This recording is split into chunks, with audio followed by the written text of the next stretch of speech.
Hello, everybody. Look at you all gathered round the wireless, cracking open some snacks and getting ready for another episode of Dan and Frankie Go to Hollywood, the one-stop podcast shop for all of your movie discussions. My name is Dan. And I'm Frankie. And judging by the look on your face right now, you are wondering what the hell is going on. And so am I. One-stop shop is a bit... Podcast shop. Yeah. Shut up. No, it's great. I love it. So, anyway,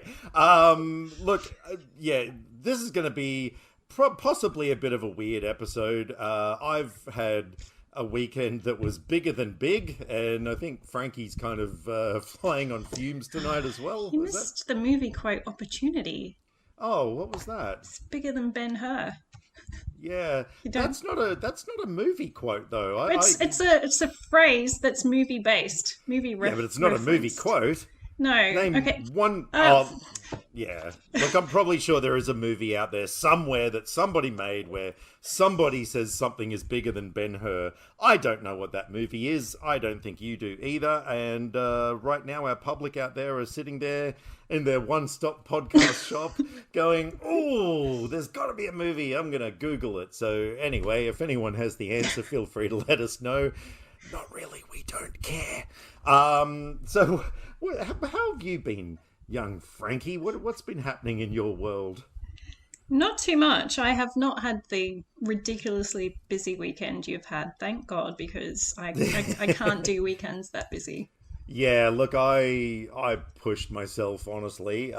Friday night, caught up with some family from Sweden who I haven't seen since 2008, so that was amazing. Saturday, what happened on Saturday now? I can't quite remember.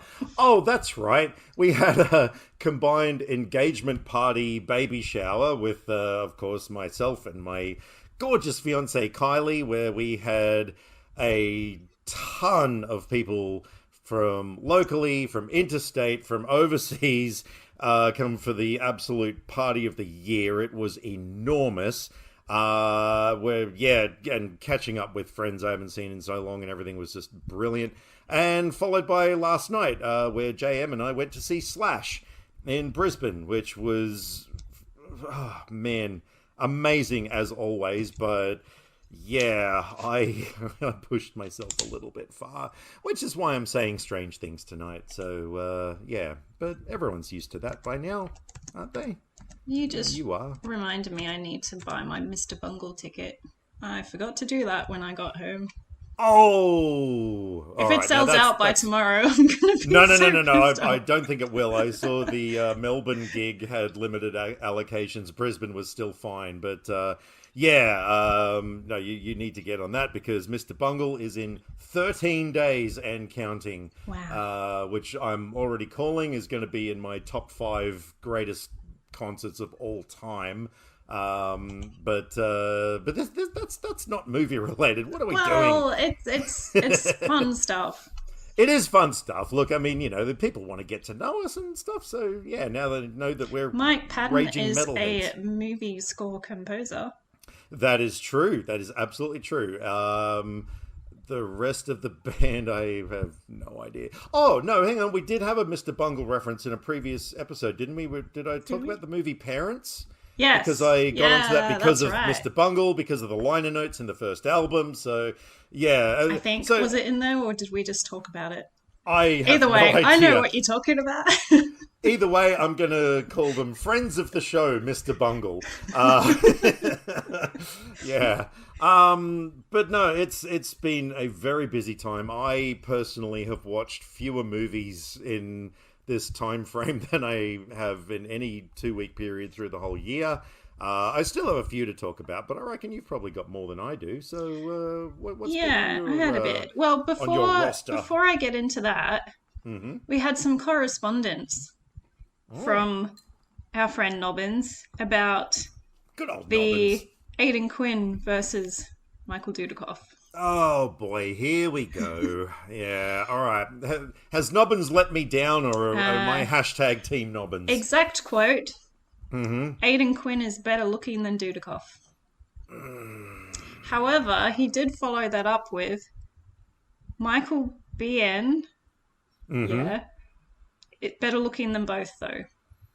Oh, now that's a controversial little tidbit to I throw into the mix, isn't I it? disagree with that follow up. Well, so do I. I mean, clearly Michael Dudikoff is the winner, but yeah, that's wow. See, that's not taking a side. That's throwing a whole other thing into the mix and stirring things up even more. So Yeah, so damn it, Nobbins. We'll just take the first message. Well, hang on. You will take the first message. Now, hang on a second. That is just Nobbins' opinion, and that doesn't necessarily mean it's right. And as you know, that's a common problem with the internet these days, where people are like, "This is a fact because it is my opinion and it is right, and you are all wrong." So, no, I think the competition continues, and if anybody wants to chime in, who is more beautiful, Michael Dudikoff or whatever that other guy's name was? No, I'll be fair, Aidan Quinn. In the 80s, we're talking about too. Yeah, 1985, of course. Yeah, you can, of course, find us on all the socials, Dan_and_Frankie. That's Facebook, Twitter, etc. We've got email addresses, Dan and Frankie Podcast at either Outlook or gmail.com. Just get onto Google, type in Dan and Frankie, you'll find us. Come and talk to us. We love you people. And we should actually give a shout out to our mysterious new listeners in Ireland and France, because I've been noticing in our statistics that, we're sort of, I mean, we're doing this for two reasons. One is so we can discuss movies and get other people to watch movies that we love, that sort of thing. The other thing is, of course, world domination. And I think we're up to 8 countries now out of, hey, Google, how many countries are in the world? 195 countries. On the website worldometers.info. Okay, yep. All right, yep. Mm-hmm. Yep. Hey, Google. Hey, Google. Shut up. So anyway, yeah, 195 countries. We've dominated 8. When I say dominated, I mean that's one person in France and one person in Ireland. But, word of mouth spreads quickly. I mean, you look at what happened with COVID-19. That just started in one little city, went boom around the world. So, yes, Dan and Frankie Go to Hollywood is the next pandemic. There you go. You heard it here first. There's no vaccine for what we're bringing to you. You're going to be infected by us. Oh, my God. Well, wow. I mean, at least if that has to happen, we're infecting people with a love of movies, not terrible disease. Yes, that's right. When we talked about this before we hit record and we said this could get a little weird tonight, I didn't actually think it was going to get this weird, but no. Here we are. And anyway. I also said I hoped this wouldn't go too late because it's a Monday night and it is. I have to get up at 5 a.m. But here we are, and we haven't even started talking about the movies yet. So no, maybe we haven't. We should do that. Let's do that. So, all right, what has been? Well, I part just of want your to say pleasure? too, Nobbins also said when I said about Jake Gyllenhaal films last time, and he said that he quite liked Ambulance for what it was because it's one of those movies that it's not great, but it's pretty fun. Even if the plot makes no sense. And I didn't watch Ambulance because reasons, but I did watch another movie like that. I'm gonna get to it later. No, that's fine. But I did what watch was like it? the Day After Tomorrow. Oh, right. Because that's one of those movies that it's extreme weather movie. I love that. Those kind of movies, you don't need an amazing plot because you're there for the extreme weather. And I really liked this. I had a feeling of familiarity all the way through it, but in a way that I'm not sure if I have seen it before. I mean, it's 20 years old. Quite possibly I have. But everything, it felt familiar, but more like what was going on with the people and not really any of the weather stuff. And I'm like, surely I would remember the weather stuff and like the water rushing down the streets and flooding and everything. And so I don't know if I have seen it before or not. I'm counting it as a first time watch because I can't be sure. But yeah, it's really fun. I didn't mind it. I actually did see that at the cinemas when it came out because I too am a massive disaster film fan. I just thought, I don't know, the all the disaster stuff in that film was a little underwhelming. Well, I Um, don't know. I feel like after the floods we've had here in the last 12 years or whatever, I don't know, I just find that stuff a bit more scary now. And so when you just, I don't know, yeah, I just right. can put myself in those movies and imagine, oh, what if you're there in a building and there's this wall of water rushing Yeah, down and yeah. it's getting cold and all of that stuff. So that actually kind of got me a bit tense, some of those scenes, just Yeah, thinking okay. No, about that's being that's stuck in that kind of situation. yeah. No, that's fair enough. Look, if anything, I'll watch the movie because Emmy Rossum is hot, and I am a shallow, superficial person. So, Aren't we all? I guess so. Um, Well, well, you're on the right speaking, podcast. yeah, yes, exactly. Yeah, and well, speaking of Jake Gyllenhaal, so there was a movie that you and I were discussing, which was Source Code, and I owned the Blu-ray. I had seen it before, but I didn't remember it at all. And But you except remembered not being into it, which surprised me because I read the synopsis and I was like, "Wow, this sounds really cool. I need to watch it right now." And yeah, I and I did. read the synopsis and I was like, "Holy shit, this sounds like something I would love," you know. And I forgot everything except a vague mental image of him standing outside of a train carriage. Like that was pretty much the only thing I could remember.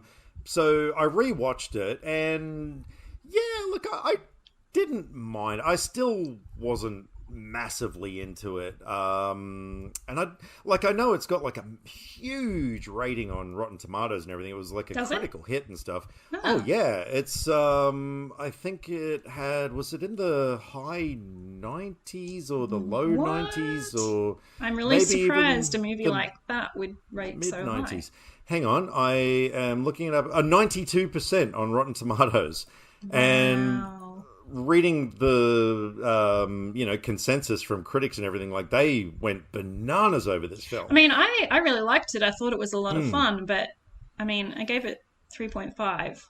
It's, it's a good time, but not amazing. Like I Yeah. would buy it and have it in my collection and watch it again, but this 92 seems very Well, see, high. the way I feel about it is that I would give you my copy because I probably don't need to see it again.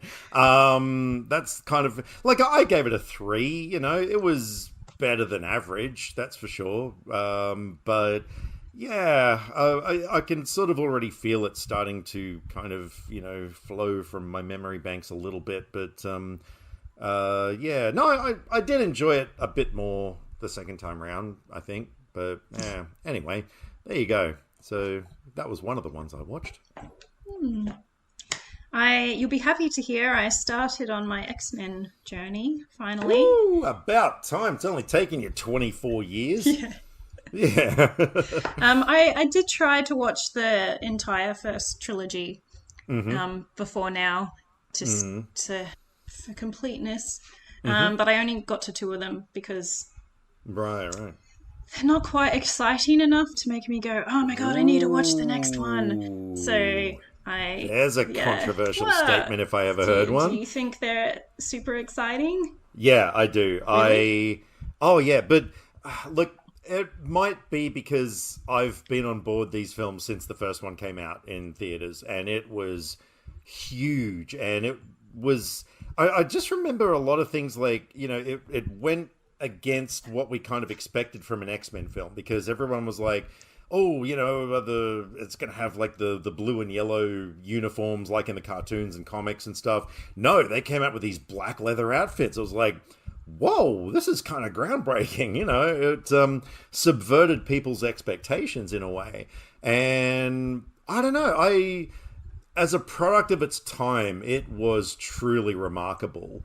I mean, did you obviously you must have enjoyed the second one more than the first one, surely? Yeah.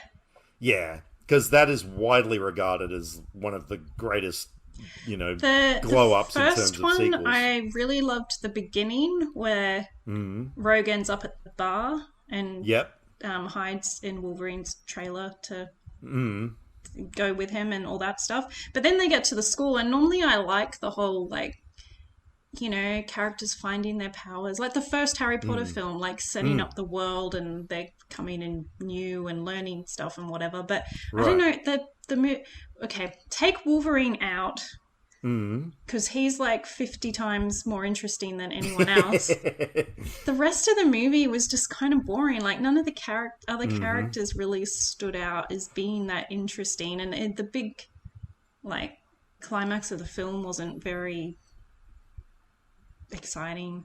I mean, it kind of was, but not overly. Whereas, the second one had a more interesting story, and the other characters, well, like Storm in the first movie, didn't even really need to be there. Like she didn't do much. I'm glad they gave her more in the second film to do. Yeah.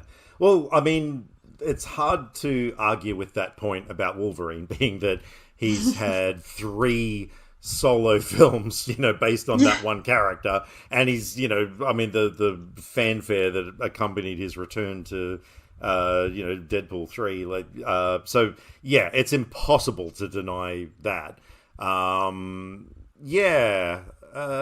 It's actually a point that I've never really thought about before, but yeah, no, like I said, I can't argue.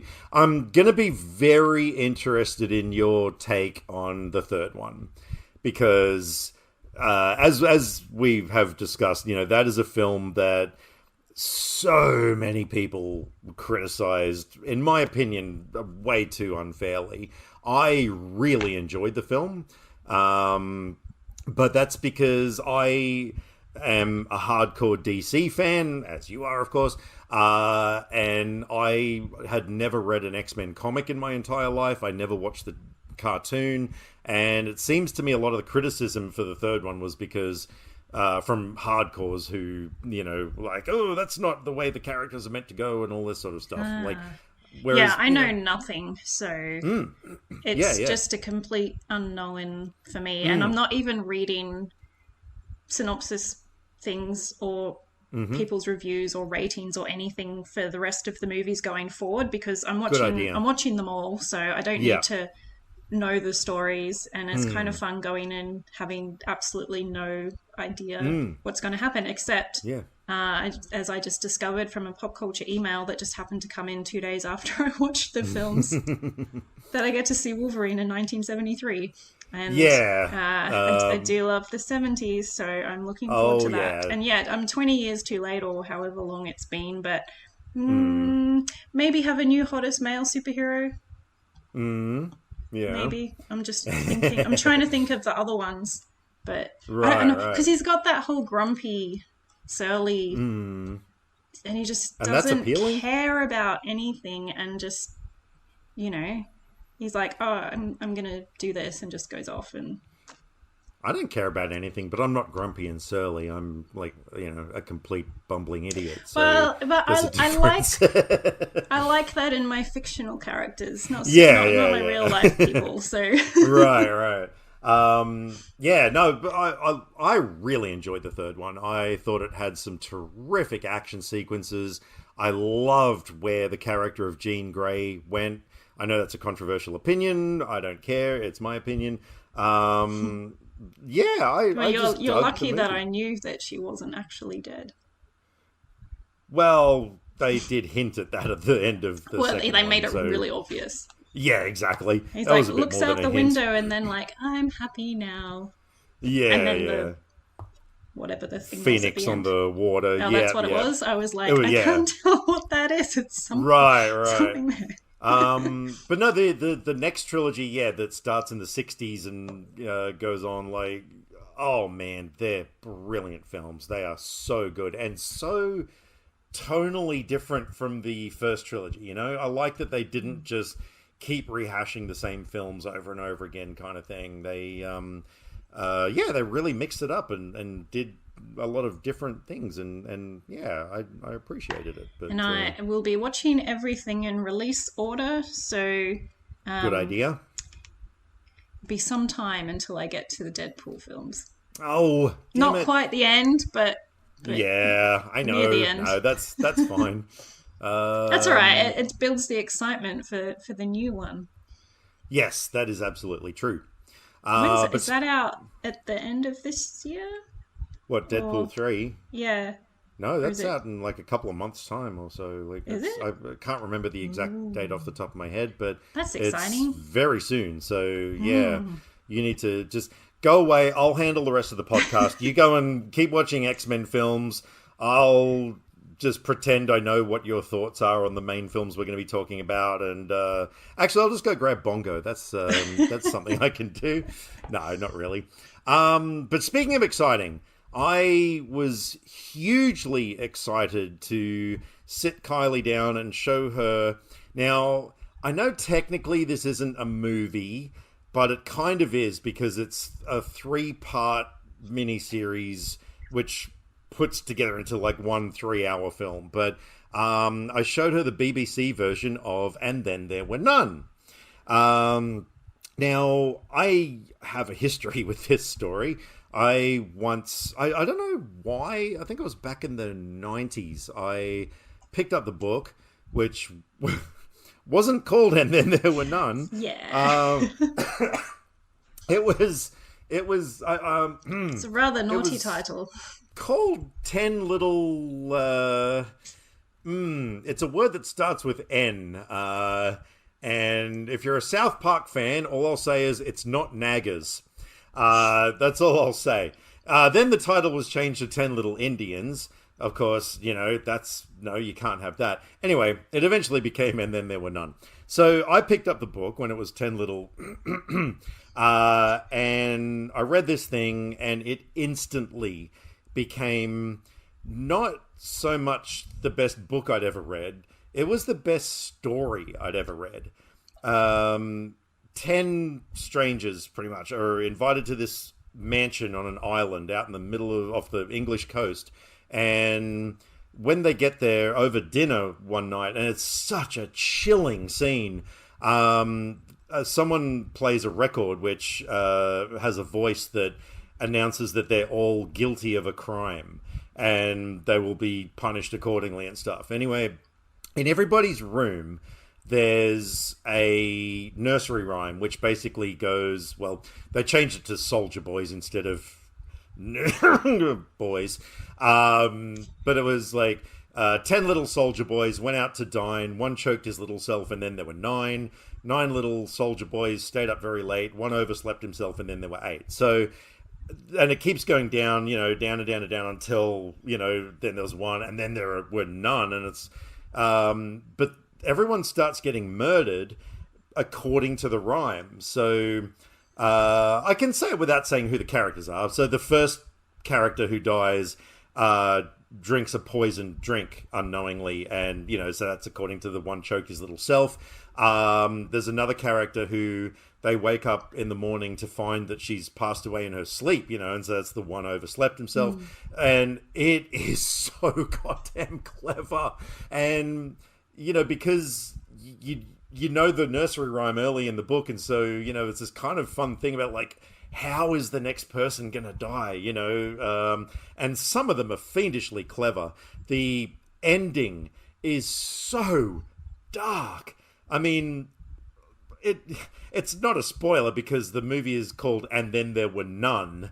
Like, it's it is really, really dark and disturbing and everything. Anyway, there's been a ton of film versions in the past, and some of them got it right, some of them didn't. One of them had the nerve to have the final 2 characters form an alliance to try and determine who the actual killer was, and they go off and find out who the killer is and, save the day and live happily ever after. It's like, how can you do that?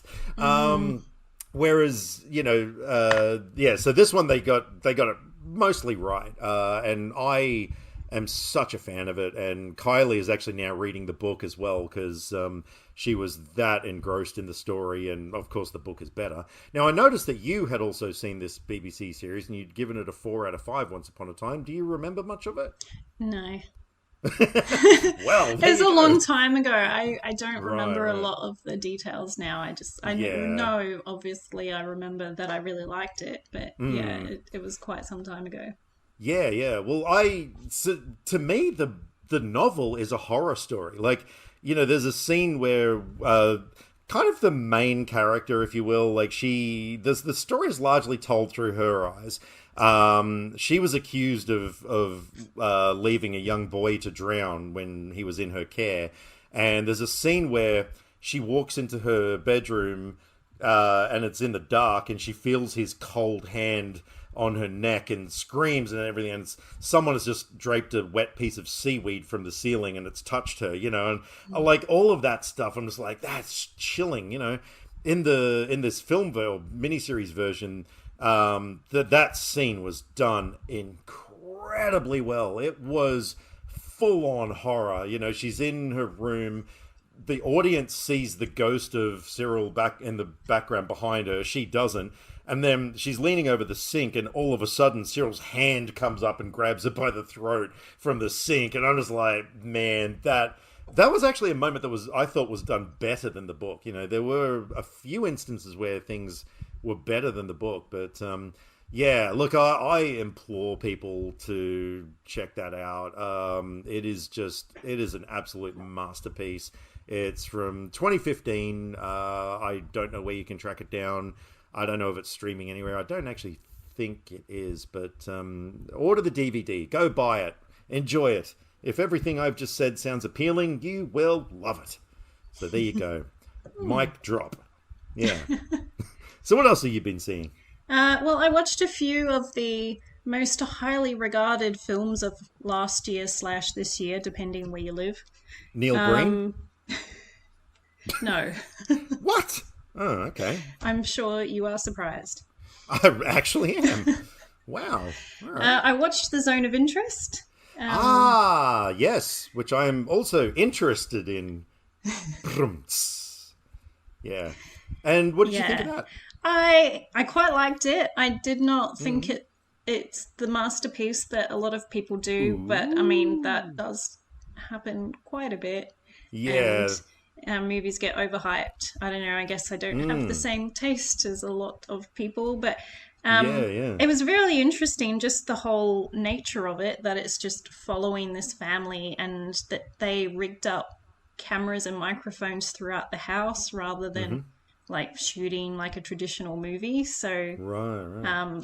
they're just walking around doing their thing Mm-hmm. and sometimes not sure when the scenes ended.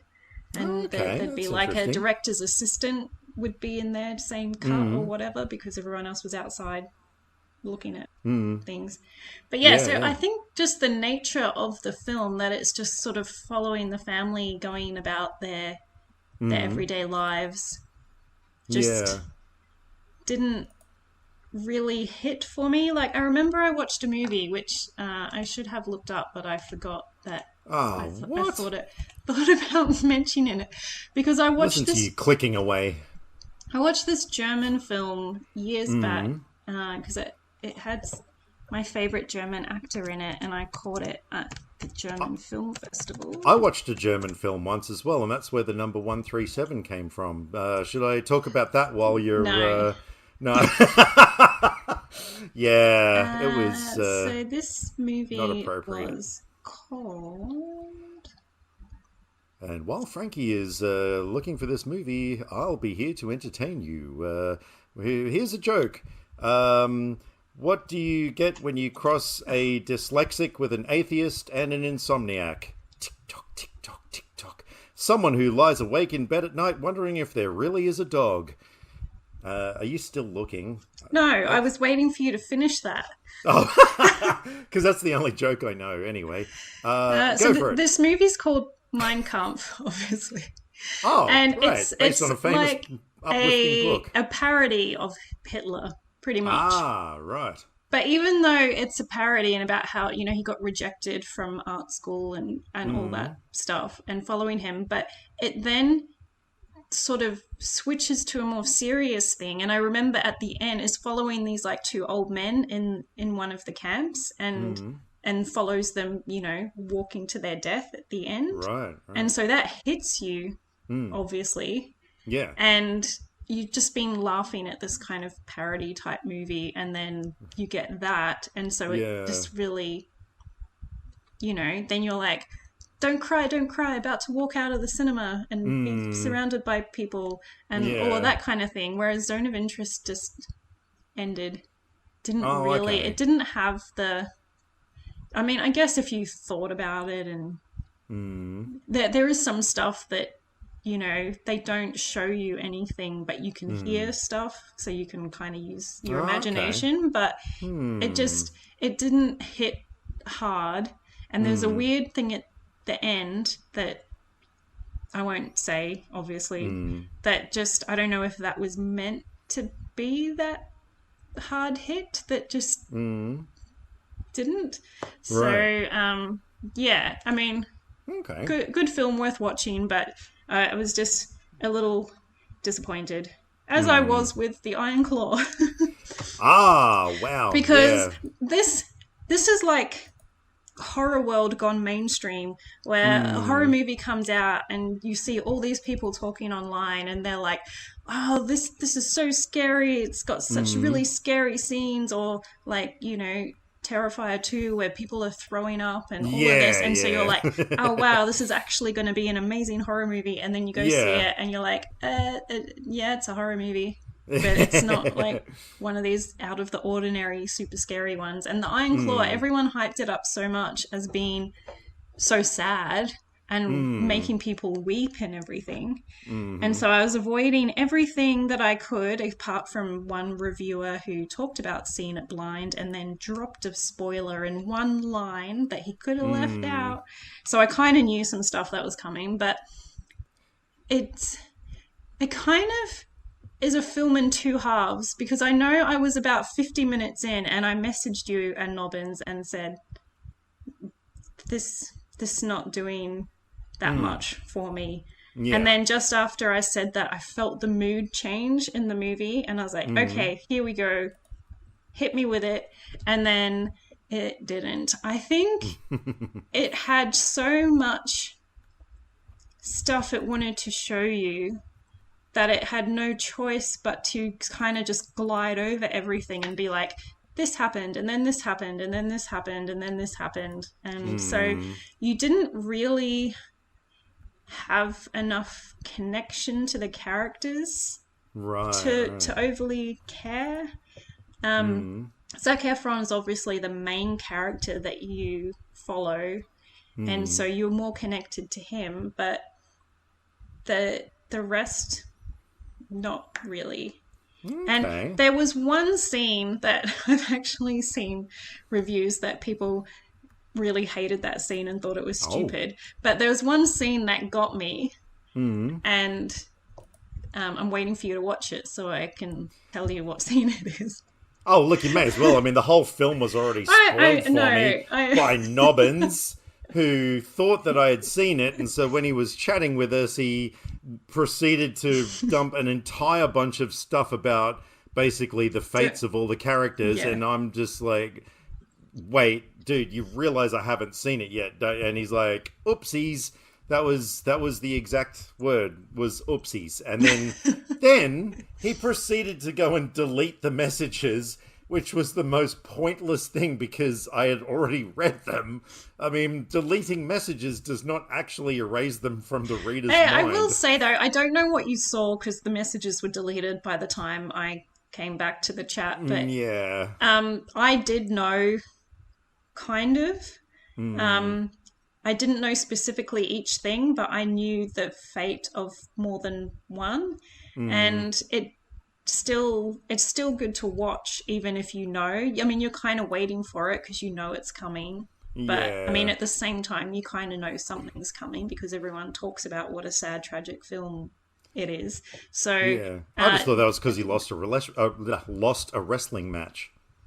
I mean, you know, that can be pretty heartbreaking. Like, you know, I saw Stone Cold Steve Austin once, you know, back in 1998. He lost a title, and I saw the heartbreak in that man's eyes. I was just like, man, that's...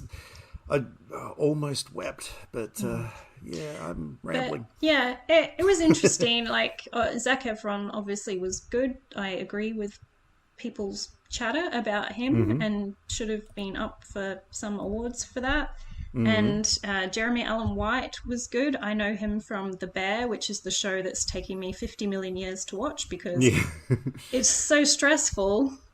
And there's a couple of normal episodes, but most of them that I've seen so far are quite Mm-hmm. stressful. And quite often I am like, I don't feel strong enough to watch an episode of this because it just when I first started it, I had to watch some of the episodes in like three parts, and they're only like Mm. 20 or 30 minute episodes because I Right. just couldn't handle. There's lots of yelling and high pressure, and I'm just like, nope, nope, that's just Mm. too much. This my anxiety nut.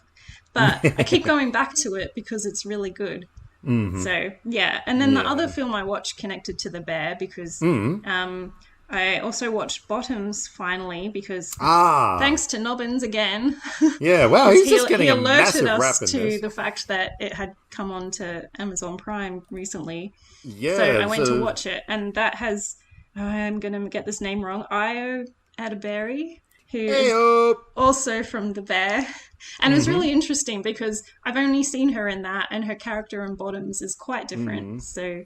So, but yeah, this was so much fun. Mm-hmm. I worry about comedies as always because Mm. it depends on the type of humor. Well, But yeah. it's really cool to have these kind of movies coming back, like Mm-hmm. comedies. And this, I feel like there's been less comedies Mm. around and getting like theatrical Yeah. releases. I mean, this wasn't overly widely Mm. in cinemas, but it made it No. there. Yeah. Yeah. So that's something. But yeah, it took me a while to get on board with this because I didn't really know anything about it except, people were saying it's like, the return of sex comedies like American Mm. Pie kind of thing. And Mm-hmm. so, and it was set in high school, and that's all I Mm. knew. And so when I started watching it, threw me a bit because I was expecting reality, and it's the kind of movie that it's not really reality, Mm. but it's reality for them. So everything Oh, seems okay. normal for them, but it's a bit weird. But once I got on Mm. board with that and just went with it, yeah, it was a ride. Mm. So there's these two girls who are PJ and Josie, Mm-hmm. and they start a fight club. Right. It's kind of they're trying to get out of trouble with the Mm. principal. So they talk about this fight club Mm-hmm. and it being, for girls to get together and solidarity and self-defense Mm. and all of that. But really it's because they have crushes on these hot cheerleaders, and so they want to hook up with these cheerleaders. So they Right. figure if Right. they bring them into the club, Mm. that will happen. And so yeah, there's all these stories like that they were in juvie, and so Mm. they learned to fight there and all of this, and so they get caught, and they've got the web of lies that they Mm-hmm. want to try and get out of. But just the all the girls coming together and learning to fight, and there's like the football team and the rival football team that are going to have a showdown. So there's all this stuff going on, and it's just Mm. you got to watch it. It's really Well, fun. I started to but yeah, I started to at the worst possible time because I'm one of these people that likes to fall asleep to watching a movie or a TV show or something like that. 99% of the time, of course, I will pick a movie that I have seen 10,000 times before because, you're familiar with it. You don't have to really sort of focus too much on everything. I'm laying there one night, I'm scrolling through, and then I saw Bottoms, and I was like, oh, Nobbins mentioned that one. Nobbins again. My God. Ladies and gentlemen, this episode is brought to you by Nobbins. And I don't know, I sort of thought, like, yeah, I could do kind of a, light comedy film sort of a thing. And so I started watching. I don't know how far I got into it. It was probably only about 10 minutes or something, but it wasn't really grabbing me. But that is nothing on the movie. That is solely on me because, I think too that if you only watched that much, that's not enough because oh, yeah. you once it gets going, it just takes off, and it's Yeah. quite violent. And Yeah, no, it's a good I'd time. like to give it a proper go because I think I stopped it and put Mr. Bean on or something. But yeah, no, I definitely want to give that a proper go at some point. And highlight to the teacher of the class who Mm. becomes the advisor for the group. He was fun. Oh, okay. But I noticed earlier you used the phrase "web of lies." Um, and that caught my attention because I thought perhaps this could be a good segue into a movie that I also watched over the last couple of weeks. Now, for those of you out there who are completely unfamiliar with who the hell we are, on my YouTube channel, I'm going to condense this story into the smallest nutshell I possibly can. There was one day I was getting really bored with reviewing bad movies because there's just no energy in reviewing bad movies. You just kind of sit there like, this movie was directed by such and such, and it has cinematography, and there was music in it, and the performances were shit, and blah. Whereas when you review a good movie, it's like, oh my god, I can't wait to talk about this movie. Are you spitting your drink out? Oh boy, wow, whoopsie days. Oh man, if you guys could see this right now, this is brilliant. She's actually It's the trying not noise to that you made. spit out a drink, and I love it. Oh wow, this was the episode where I broke Frankie. Okay. Good thing we're audio only. Well, yeah, I mean, I've just painted a picture for everybody out there. So, yeah, so I had this monkey puppet named Bongo. I thought, you know what, this could be fun. I bought a little baby-sized Hawaiian shirt for him off eBay and dressed him up and sat down and, put on a stupid voice and started doing, Bongo movie reviews. He reviews bad movies, but from the perspective that they're amazing, that they are just the greatest things ever. Now, through the course of this, at one point he reviewed the 50 Shades films and he became obsessed with Dakota Johnson, or as he refers to her, North Dakota Johnson, because he gets everybody's name stupidly wrong.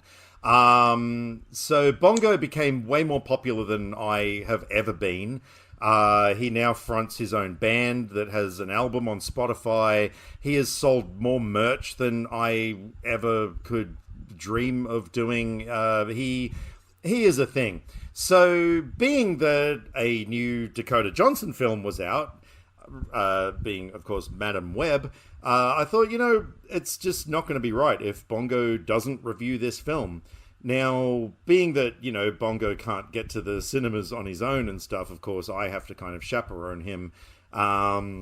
So I saw Madam Web, which, if anyone out there is living under a rock, is a film that has been universally trashed by fans and critics and even the people who worked on the film, trying to come up with excuses. Kylie told me today or yesterday, I don't know when it was, that apparently Dakota Johnson herself is actually trying to blame the crew and everyone, for her performance or whatever. I'm just like, Oh, that's not cool. yeah, it has turned into the biggest disaster. And I thought, look, I'll check it out. Maybe I might find something, because let's face it, Morbius was absolutely trashed by everyone. It became an internet joke. You and I went and saw it, and we enjoyed it. And It's a good time. it is a good time, and I still enjoy it. People were, absolutely laughing at Matt Smith doing the, shirtless dance scene. Oh, that and was stuff. amazing. I Like, loved what's that. wrong with it? I don't know. It had interesting characters. I thought the effects were pretty cool. I don't know. I dug Morbius. I own it on Blu-ray. I've seen it a couple of times now. So take that, internet. This time round, I completely agree with what everybody has said. Oh man, I don't even know where to begin. It it was an annoying film. There's not a lot of films out there that annoy me, but this one did, through the mesmerizingly bad performances. Every single actor in this thing was terrible. Like, just, turned up on set to read some lines and then went home.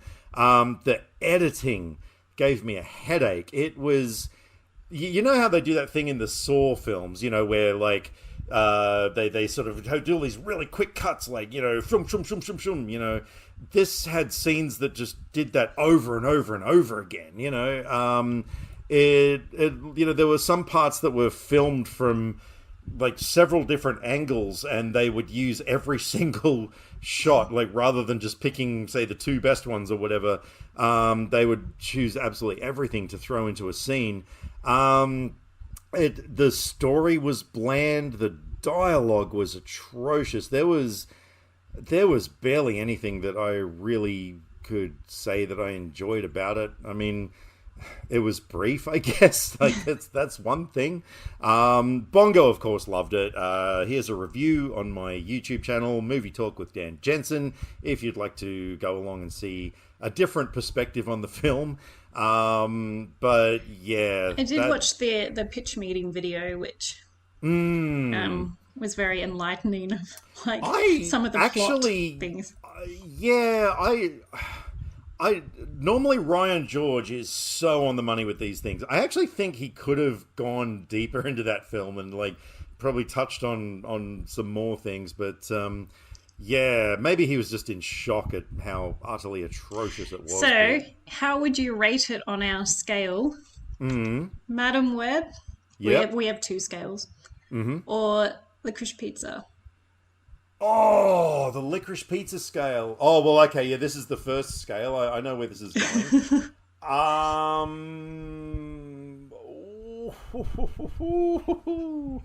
Look, I'm going to go with Madam Web because Licorice Pizza was just flat out boring. Apologies to people out there who enjoyed the film.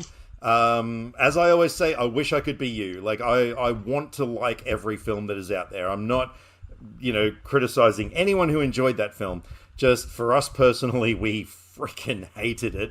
Madam Web, though, was kind of laughably bad. You know what I mean? It is actually one of those films that you could get together with a group of friends, throw it on, probably get a couple of drinks inside you, and just sit there shaking your head through this thing. Yeah, I'd lean towards Madam Web in that respect over Licorice Pizza. Yeah. Well, what was... Well, the other scale's irrelevant because it already won against Licorice Pizza. So. It did. I'd rather... Well, Beau is Afraid seemed to go for 10 hours and I have no fucking clue what happened at the end of that film. At least with Madam Web, it had a coherent story, mostly. So at least there's that. I can't even... Look, I know there's a lot of people out there who think Dakota Johnson is, like, stupidly hot and stuff. I can't get on board that theory because she's such a fucking terrible actress, and she seems like a stupid person in every interview that I've seen. And I know there are people out there who defend that and go, "Oh my god, that Dakota Johnson, she's such a laugh." No, look, if you find stupidity funny, like, by all means, well, it's probably why you're laughing at me right now. But no, I find her incredibly annoying. Sydney Sweeney irritates me. She's one of those people that just has a face that I want my cat to claw. Look, she is quite possibly the loveliest person on the planet. Sydney Sweeney, if you are listening to this podcast right now, because, we have a lot of celebrity fans out there. Hey, Ted Pryor. If you're listening to this, like, you are possibly a saint. But you have a face that makes me want to vomit.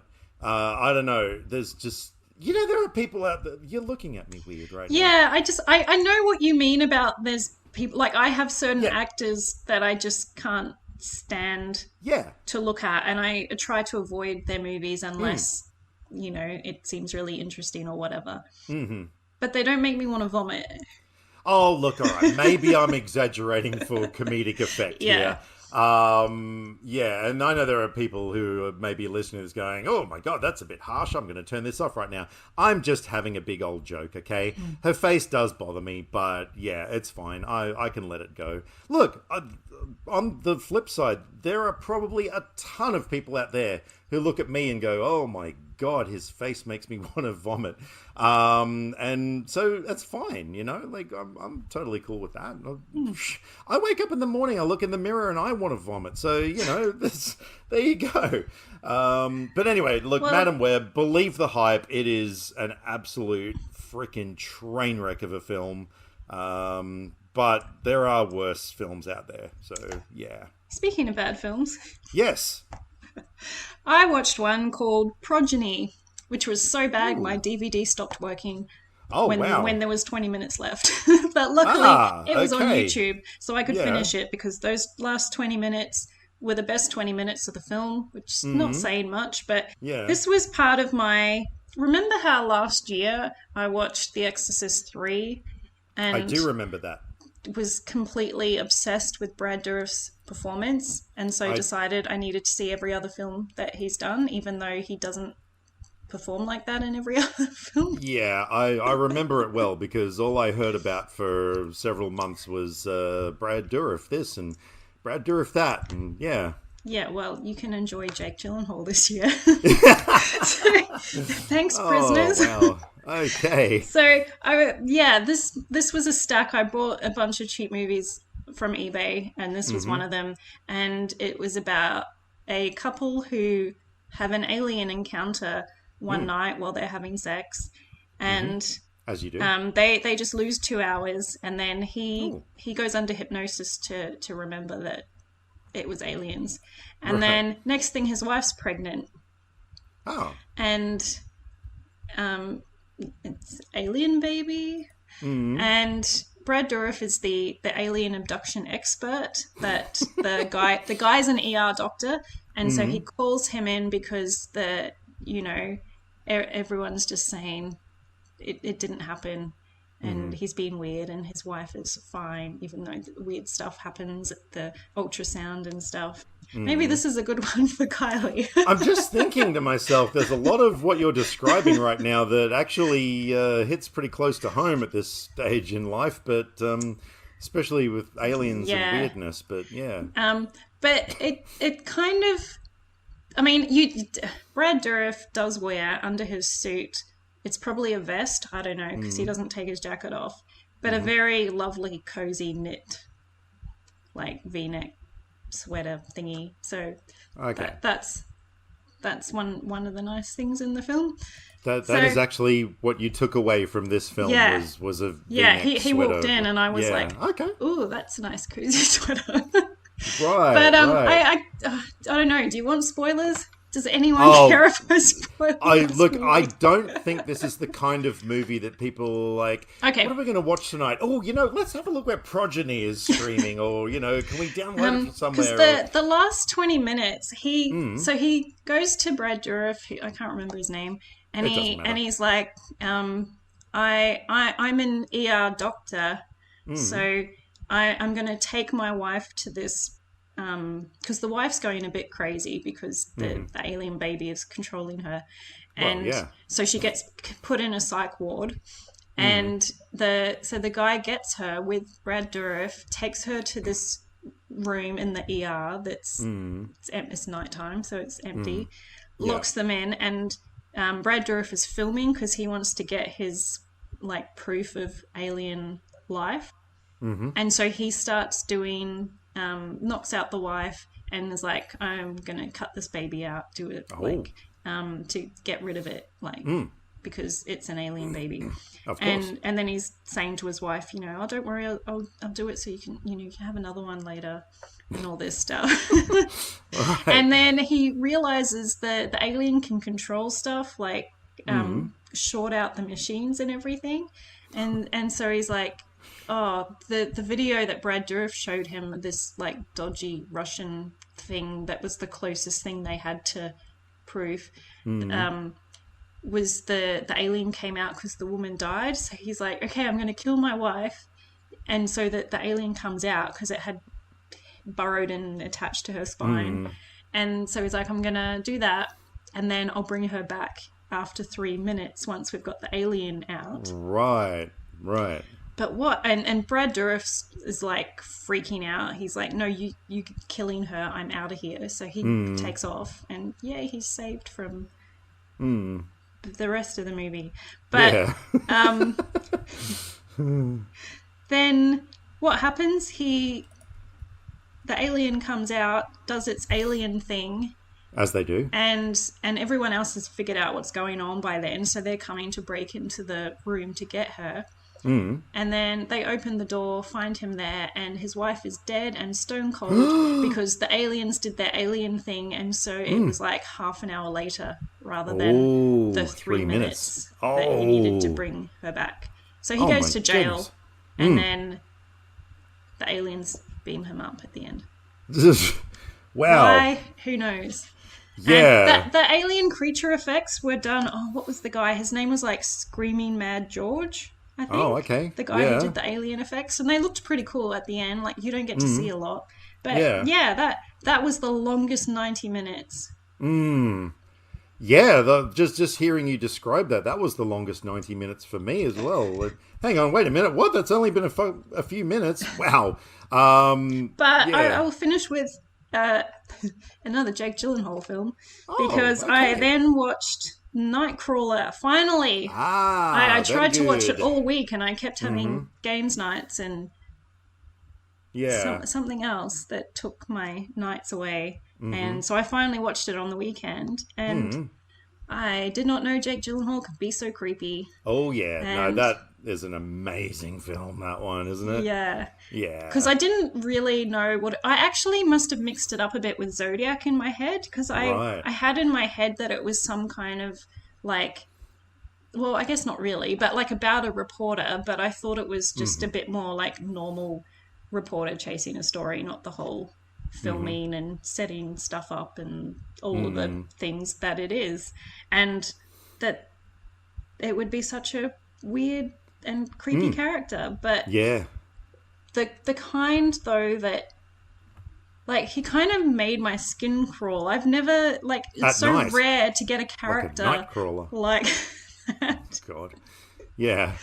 But he's still so fascinating. And so as the movie's going along and it's getting darker and darker, the more you like are following him and what he's doing. Yeah. But it's still so fascinating. But I actually felt a bit unsettled when it finished because Right. just That's it good. was so full on and so that was really cool. So I'm glad that I finally watched that. It's been on my list for a million years because everyone keeps talking about it. And Riz Ahmed, it took me a while to recognize him because I haven't seen him in something when he was that young. So I just think of like Sound of Metal and I'm like, so yeah, it took me a second, and then I was like, wait, that was his name in the opening credits. That's him. So that was cool. That was pretty fun. Yeah. Yeah. No, look, it's been a very long time since I've seen it. I do own it on Blu-ray, and I remember most of it. But I mostly remember how the film made me feel and how much I enjoyed it. But I've definitely got to give it a rewatch. Well, the only other like I said, I've not watched much. I did finally finish my watching of the 3 Tomb Raider films with Tomb Raider: The Cradle of Life that came out in 2003, and I mean, you know, it's better than Madam Web, at least. Like, there's that, but it was marginally better than the initial, like the very first Tomb Raider from 2001. It kind of went, you know, a little bit into darker territory, but at the end of the day, it still has a scene where Lara Croft punches a shark in the face and then rides it to the surface of the water. Like, it it was just another one of those where they just dropped the ball. I mean, it's no wonder that was the last of that particular, ilk of Tomb Raider films until they did the recent, gritty reboot, which, yeah. But I don't know. It's just weird to me that it is a character and a franchise that they can't bring out a truly brilliant film. It just doesn't make sense to me. It's yeah, but anyway, I don't really have much to say about the film. The last one I have is that I rewatched Dune last night because well, that's we appropriate. are going to see the part 2 tomorrow night at the premiere, so I wanted to have it fresh in my mind, and I actually haven't seen it since at the cinema. So I was a little worried because I remember at the cinema it was such a big sound experience. We were at the cinema with the best sound around here that I've been to, and so I was a little bit worried about that, but I did not need to be because it still sounded so amazing in my lounge room. Cool. And yeah, it's weird because it's kind of like a setup movie, and if you explain the plot of it, there's not a lot, but it's still completely captivating the whole time. Yeah. It's And tell me, what was special about that screening of Dune that we went to back in the day? I think, did we mention this already? But I don't know. But that was the first time we met in person. See, this was a test. Because the real answer was the fact that we had Kyle MacLachlan sitting in the audience with us. Well, that was just a bonus. But the fact that you picked me over Kyle MacLachlan, like, you know what? I'm a little bit humbled. Like, if you had said, oh, because we got to see it with Kyle MacLachlan, I'd be like, bingo, that was it. But if you had said, that was the first time that we went to a premiere and the first time we met in person and everything, I'd be like, oh. So, yeah, either way you win. But you won even more by saying that. Yeah, look, because I've been so far behind in my movie watching and all this, I am hoping that I'll get to watch the first one again tonight because, yeah, I really enjoyed that chapter 1 or whatever, part 1, a lot more than I thought I was going to, because the 1984 version, I saw that once when I was a kid and it bored the absolute bejesus out of me. And so I remember going to, part 1 a couple of years ago, and I think I only went because you were interested, if I remember correctly. And I thought, okay, like, at least I, get to finally meet you. And yeah, I actually walked away from that thing thinking to myself, wow, that was actually a really cool film. And it's the first time I've seen a movie with Kyle MacLachlan. So, yeah. And of course, this second one debuted at 98% on Rotten Tomatoes. I mean, look, it's sunk all the way down to 97 now. So is it that good? Time will tell. But yeah, no, I am, look, I tell you what, I'm actually really excited to find out what future Dan and future Frankie think of this film. So shall we jump into our time machine and go forward 24 hours and find out exactly what future Dan and future Frankie have to say about it? Sounds good. All right, over to you, future Dan and future Frankie.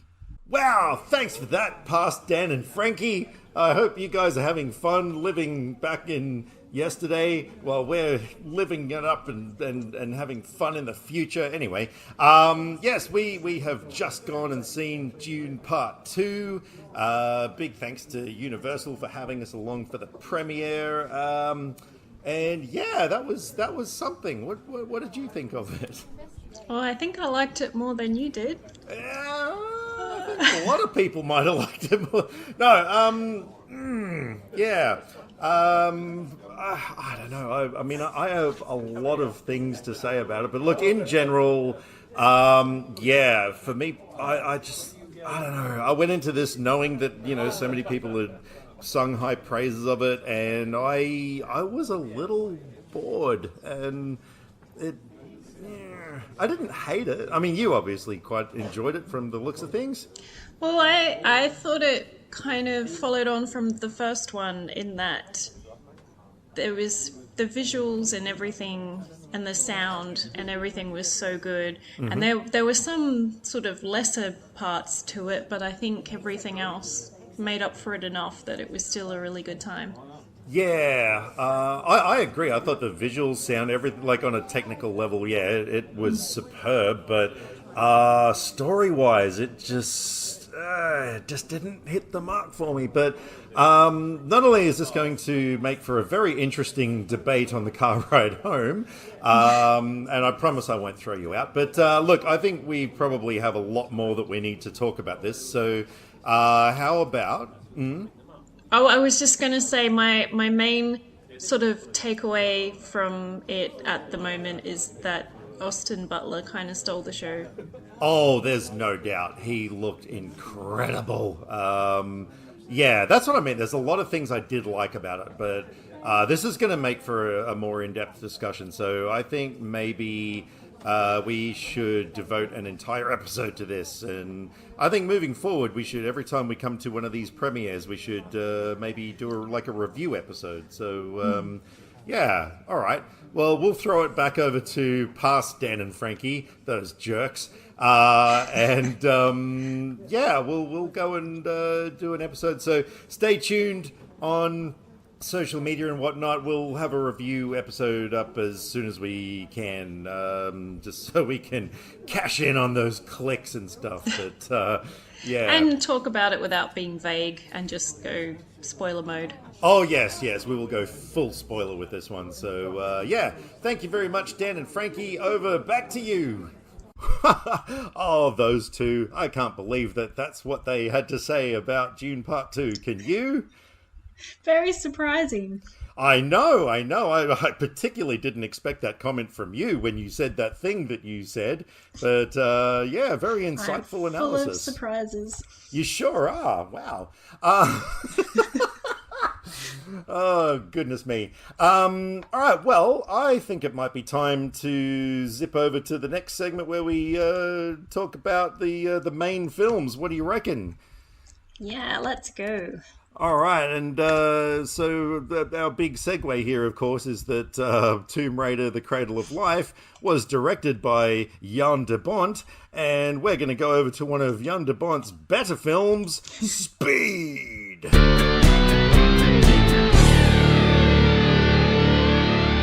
Now, Frankie, if I say to you, because this is the thing, I learned my lesson from past mistakes. So if I was to say to you, where were you the first time you saw Speed?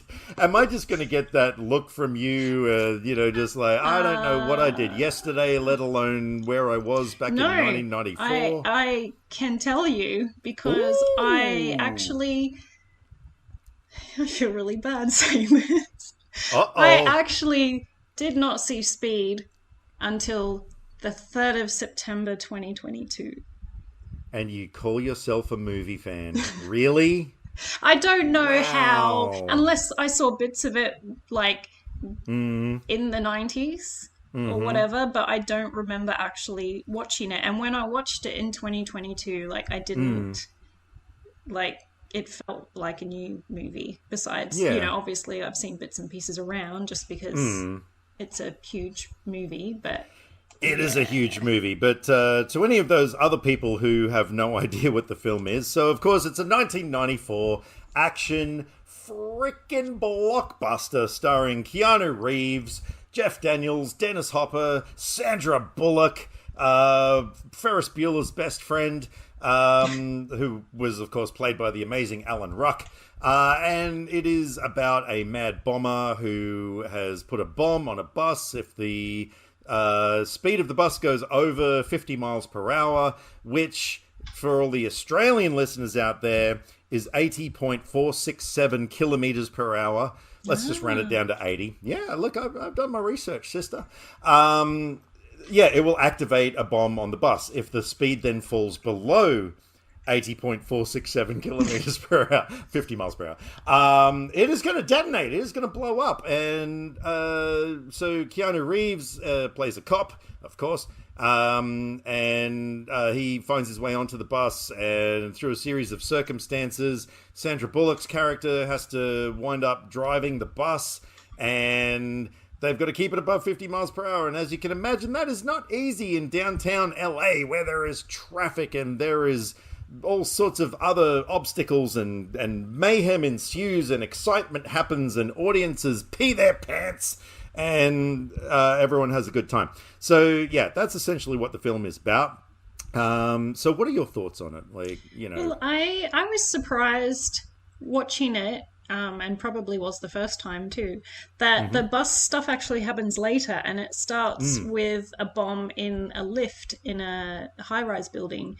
So that's like the setup of the meeting the bomber and Keanu Reeves and Jeff Daniels doing their thing to rescue people and try and disarm the bomb and everything. And it's a pretty good intro to them. I like the setup of they're just like, hey, this is our job. We're just going to go do this really dangerous stuff that's just everyday for us.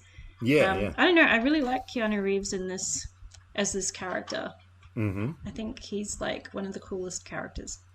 Oh yeah. Look, this whole movie is so goddamn cool. Like, I mean, you know, that was the time I was so blessed to be working in a cinema when this film came out. I remember the excitement, the hype, you know, like it was real, you know, and that's one of the things I hate about, you know, how streaming has become such a big thing and how cinema is, you know, kind of not totally dying, but it doesn't have that same excitement that it did in the 90s. But we'll talk about it later. But you know, this was one of those movies that it was cool because it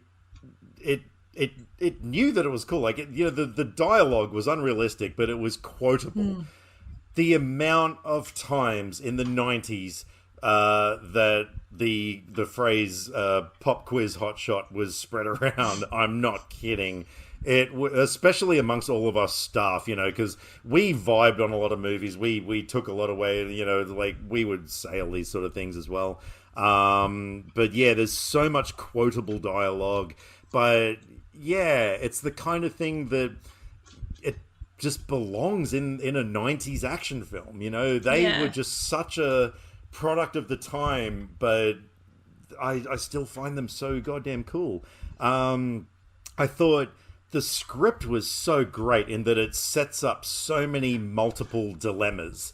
I mean, Alfred Hitchcock would have freaking loved the suspense in this film, you know, the build-up of suspense. Like, aside from the bomb itself, like, you know, there's, of course, the famous, you know, unfinished highway scene. Even little things like the woman with the pram going out and Annie's, like, you know, freaking out about that. Just even the fact that, you know, what happens with the bus driver, you know, that is an obstacle. Like, there's just one obstacle after the other, you know, and then later on, of course, the fuel tank. Like, there's just so much stuff against them, and that builds up the excitement. It builds up the drama. And it's a brilliant premise. You know, it's a simple thing, but it's really clever and well done. I thought Dennis Hopper was fantastic. Like, that was perfect casting. Yeah. He was such a scary, menacing psychopath. He's really so good at playing those kind of characters. Oh, yeah, of course. What did you think about the chemistry between Keanu Reeves and Jeff Daniels? Like, did you think they bounced off well with each other? Yeah, I like good teams like that, and it's actually just reminds me of a movie I have to show you that has a really cool duo working to defuse bombs and stuff. But okay. Yeah, I like those kind of, like, you can completely believe that they've been working together for this time and that they're friends and everything. And oh, yeah. I like some good banter between people that just like that. It makes it more fun. Oh, yeah, that's the thing. Yeah, it's fun. I mean, especially with that 90s quotable dialogue. Like, that was there because it was fun, you know? This was a time when, movies were just so much more fun.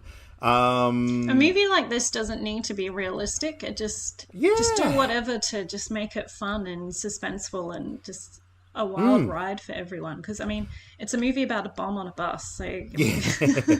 Now, but this, like, as I was watching the film, you know, I kept thinking about all of this stuff that I've just been talking about how movies in the 90s were so, from such a different time and all of this sort of thing. And like, I've often thought to myself, like, what is it about 90s cinema? Because that is my favorite decade of movies. That is yours as well, isn't it? I think so. Yeah. And sometimes I think, okay, what is it about the movies that made them so good? And I sort of think to myself, it occurred to me, I actually got the answer to my question when I was watching Speed this time. It wasn't the movies, it's the world we live in. Because I was watching Speed and I thought, okay, if this movie was released today, how would it fare in the world where social media can utterly destroy a film, where so many people have opinions about films, but rather than being able to tell 2 or 3 people, they can tell, 20 or 30,000 people. Because, I mean, yeah, the film is, it does have things that people might have judged on. I started writing stuff down, like, that people might say today, like Jeff Daniels was completely miscast, because, I mean, in that same year, he also played a character named Harry in Dumb and Dumber. Like, it was, so people would probably, maybe say that. They might say, oh, the ending just, it dragged on too long. Like, once the bus stuff, then we're on to a whole big train thing. Like, was that necessary?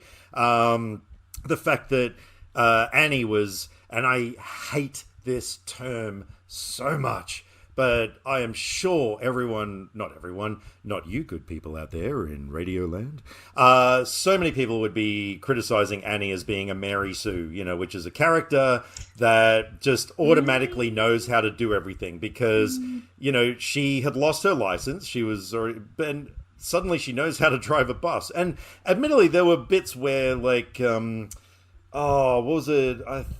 She operated something, I can't remember, I don't think it was the indicators, it was something else, but she just knew how to do it. Now, like I said, in its time, no one cared about that. We were just having too much fun with the film. I didn't even notice whatever bit you're talking about where she I can't even remember. Something. Yeah, I know. I was watching it and I was thinking to myself, that is something that people would criticize. Now I can't even remember what it was because I was having too much fun. I know that the jump scene would just be utterly trashed. Yeah, there's a lot of things. Well, look at the way that people talk about, like, it's usually like a Netflix movie coming out that would be in the vein of Speed for plot, action movie. And I mean, well, everyone watches them, so I guess they still get all the ratings and they keep making more, but everyone absolutely trashes them. And I think this would get trashed so much. I mean, it's it's very few movies I think that come out that don't get trashed, because horror movies get trashed, action movies get trashed, just comic book movies get trashed. Oh yeah, like everything. People just aren't happy anymore. Exactly. That is you. Yep, you absolutely hit the hammer on the nail with the head of the hammer. Yeah. No, I completely agree. I genuinely feel that so many people have forgotten how to have fun. I think that social media has largely done that. I think that now that everybody has a soapbox, it's not a good thing. Yeah, it's like everyone cares more about talking about a movie and commenting on it or tearing it apart or whatever, rather than they actually care about the movie. It's kind of like physical media people. I watch a YouTube channel, Serial at Midnight, and Heath on that is really into retro stuff, and he's apparently just hounded with comments all the time about why is there no 4K for X, right. And because people just want 4Ks of everything because that's the best quality around, and they won't buy anything else, and it's like they just for their collection. And it's like, no, just buy however it comes, because then you can see the movie. Because that's what you want, is to, well, it should be what you want, is to watch the movies, not just to have a row of 4Ks on your shelf. Yeah.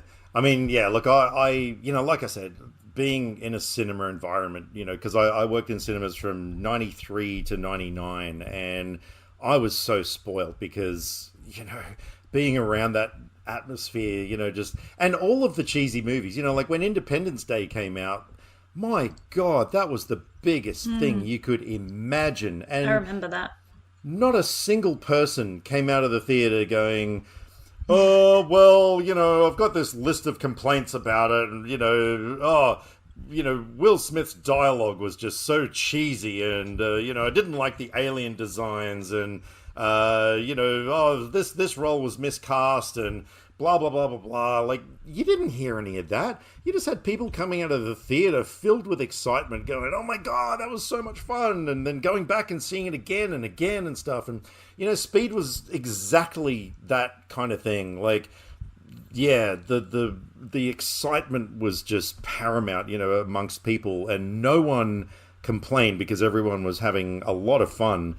But, yeah... There you go. Anyway, that's my rant for the day. But no, I thought it was important to bring up because, I have often thought to myself, what is it about 90s movies that just made them so good? And, the same can be said, for 80s and 70s films and every definitely. other film. Yeah, all the way back.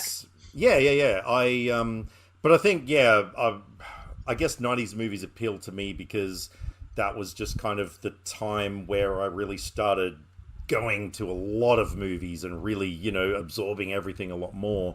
But yeah, I just feel sorry for people now who, where social media has been like, hey, we're going to take your fun away, suckers. Yeah, they didn't get, like, in the 90s, I was, coming into my teenage years, so I was getting more into movies then just because I was getting older, so I had more available to me, and you just go to the local video store all the time and just wander around, have a look, pick some things, made some like amazing finds there. I mean, what if Encino Man came out now? Oh, wow. I found that at the video store. I just saw the cover and it was called California Man there because in New Zealand they call it California Man. And so I was like, what is this? So I just rented it and it just changed my life. It was a weekly rental. I watched it every day that I had it. And yeah, there's just one of many discoveries at the video store that's not the same as scrolling through an app looking for stuff. Of course it's not. Look, as you well know, I am on board the Encino Man train as well, and I will bet my entire Harley Quinn collection that one day we're going to do an episode of our podcast solely devoted to Encino Man. I just know it. Yeah. Yeah. That'll be a bonus episode one day. And yeah, I couldn't agree more. That film would not survive. I mean, look, admittedly, I think people like you and me who, absolutely sing praises of the film are probably kind of few and far between. Well, yeah, I mean, it's not like a Speed type of film. It is like a pretty stupid comedy, but it's just still such a good time, which is why it would suffer now because there's less people who want to have a good time. Yeah. And it's so 90s. I don't know. I think it's a bit of nostalgia as well because of my teenage years in the 90s, and like that's when I was getting into movies and getting into music, and that was before pop had overtaken everything completely, so you'd still hear a lot of rock on the radio and stuff because there was no internet, so you kind of went with what was on the radio, and we had MTV for a while on free to air before they decided it supposedly didn't have enough ratings, so they got rid of it, but for a while it was there, so we had all those shows, and I remember seeing, music videos for like Soundgarden and Bon Jovi and all the good stuff, and discovering lots of bands from that. Yeah. I mean, that's the thing. Like, you're talking about the sort of 90s nostalgia and stuff, and there was so many moments in watching Speed that I just had to laugh. Like, can we talk about what happens at the bus's final moment? I was going to say finale, but that's probably why I stumbled. That's a bit of a spoiler. Okay, yeah. But so that scene that I'm talking about though, like that was just, that happened for maximum 90s, yeah. we'll get into that in the sealed section. But, also just so many cheesy lines like, oh, damn it, I can't even really say that then. After Keanu Reeves has a fight with Dennis Hopper on top of a train, and when Keanu Reeves comes back to Sandra Bullock and he says a line, and I can't say it because that's going to be a big spoiler, so we'll get into that later as well. Join us in the sealed section later on if you want to talk speed spoilers. But yeah, look, overall, I love the film. I gave it 4.5 stars on I was going to say Rotten Tomatoes, but it's Letterboxd. Mainly because I did actually, ironically, think that maybe the whole train sequence at the end was kind of like, oh wow, we're doing this now. Yeah, I didn't mind it. I mean, I enjoyed the scene, every moment in the film is brilliant. But I did kind of feel it just felt a little bit out of place. But that is literally the only thing that I thought was a mild negative. How about you? Well, I mean, yeah, so I only watched it in 2022, so it's only been a couple of years since the last time I watched it. But yeah, it's the kind of movie that you can watch again and again. And I think because of the combination of how fun it is, the action that's happening, like in the sequence of events, plus the casting, like even like a few of the people on the bus are really interesting and funny, and like the scene where Keanu's looking at the bomb under the bus and the other guy is on the phone, the yokel tourist guy, and Alan Ruck, Ferris Bueller's best friend, and Keanu sees something and he's like, oh shit, or whatever. And then he's like saying it on the phone and he's darn. Oh darn. Yeah. I know, that was, and it's funny because those little moments of comedy actually felt right, it actually, I thought, it didn't kind of affect the tone of the film. It was, because it even though it was kind of, twisted subject matter and stuff, like a bomber trying to murder people, it was still done in a kind of a fun action movie way. So, which is the best way to do action movies. Yes, it is the best way to. I mean, even murder look people at with like bombs. John Wick movies. Yeah. The super violent. So many people die, but it's so much fun. Yeah, exactly. Dark fun compared to this, but you know, the having things be fun keeps them being a good time. Like, I mean, yeah, if you don't have the fun, like, it's kind of a depressing movie. Yeah, that's right. I could not agree more. All right, well, that's all I had to say about Speed. Did you have any last things that you wanted to say about it? No, I think that's okay. That's everything in our spoiler-free. Yes, it is indeed. Talk. We did not discuss which film we're going to talk about next. So I don't remember what order we did.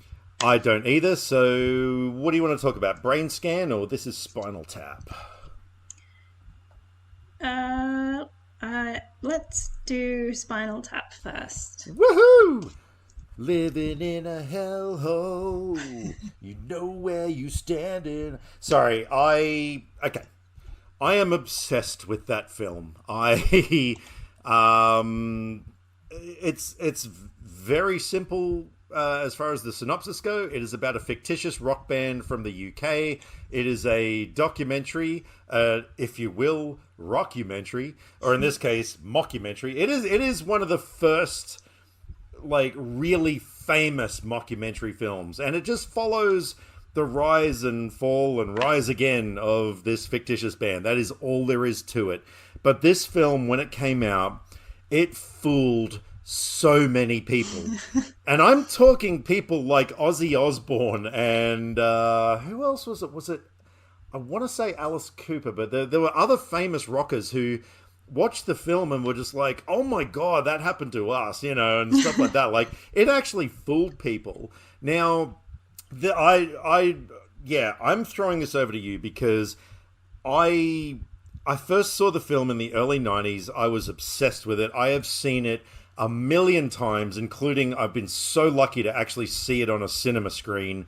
I have action figures. I have freaking Spinal Tap, Spinal Tap, Spinal Tap. So, you, on the other hand, have only just seen this film for the first time because, of course, this is our new thing we're doing called Without Consent, where we are forcing upon the other person a movie that they haven't seen before.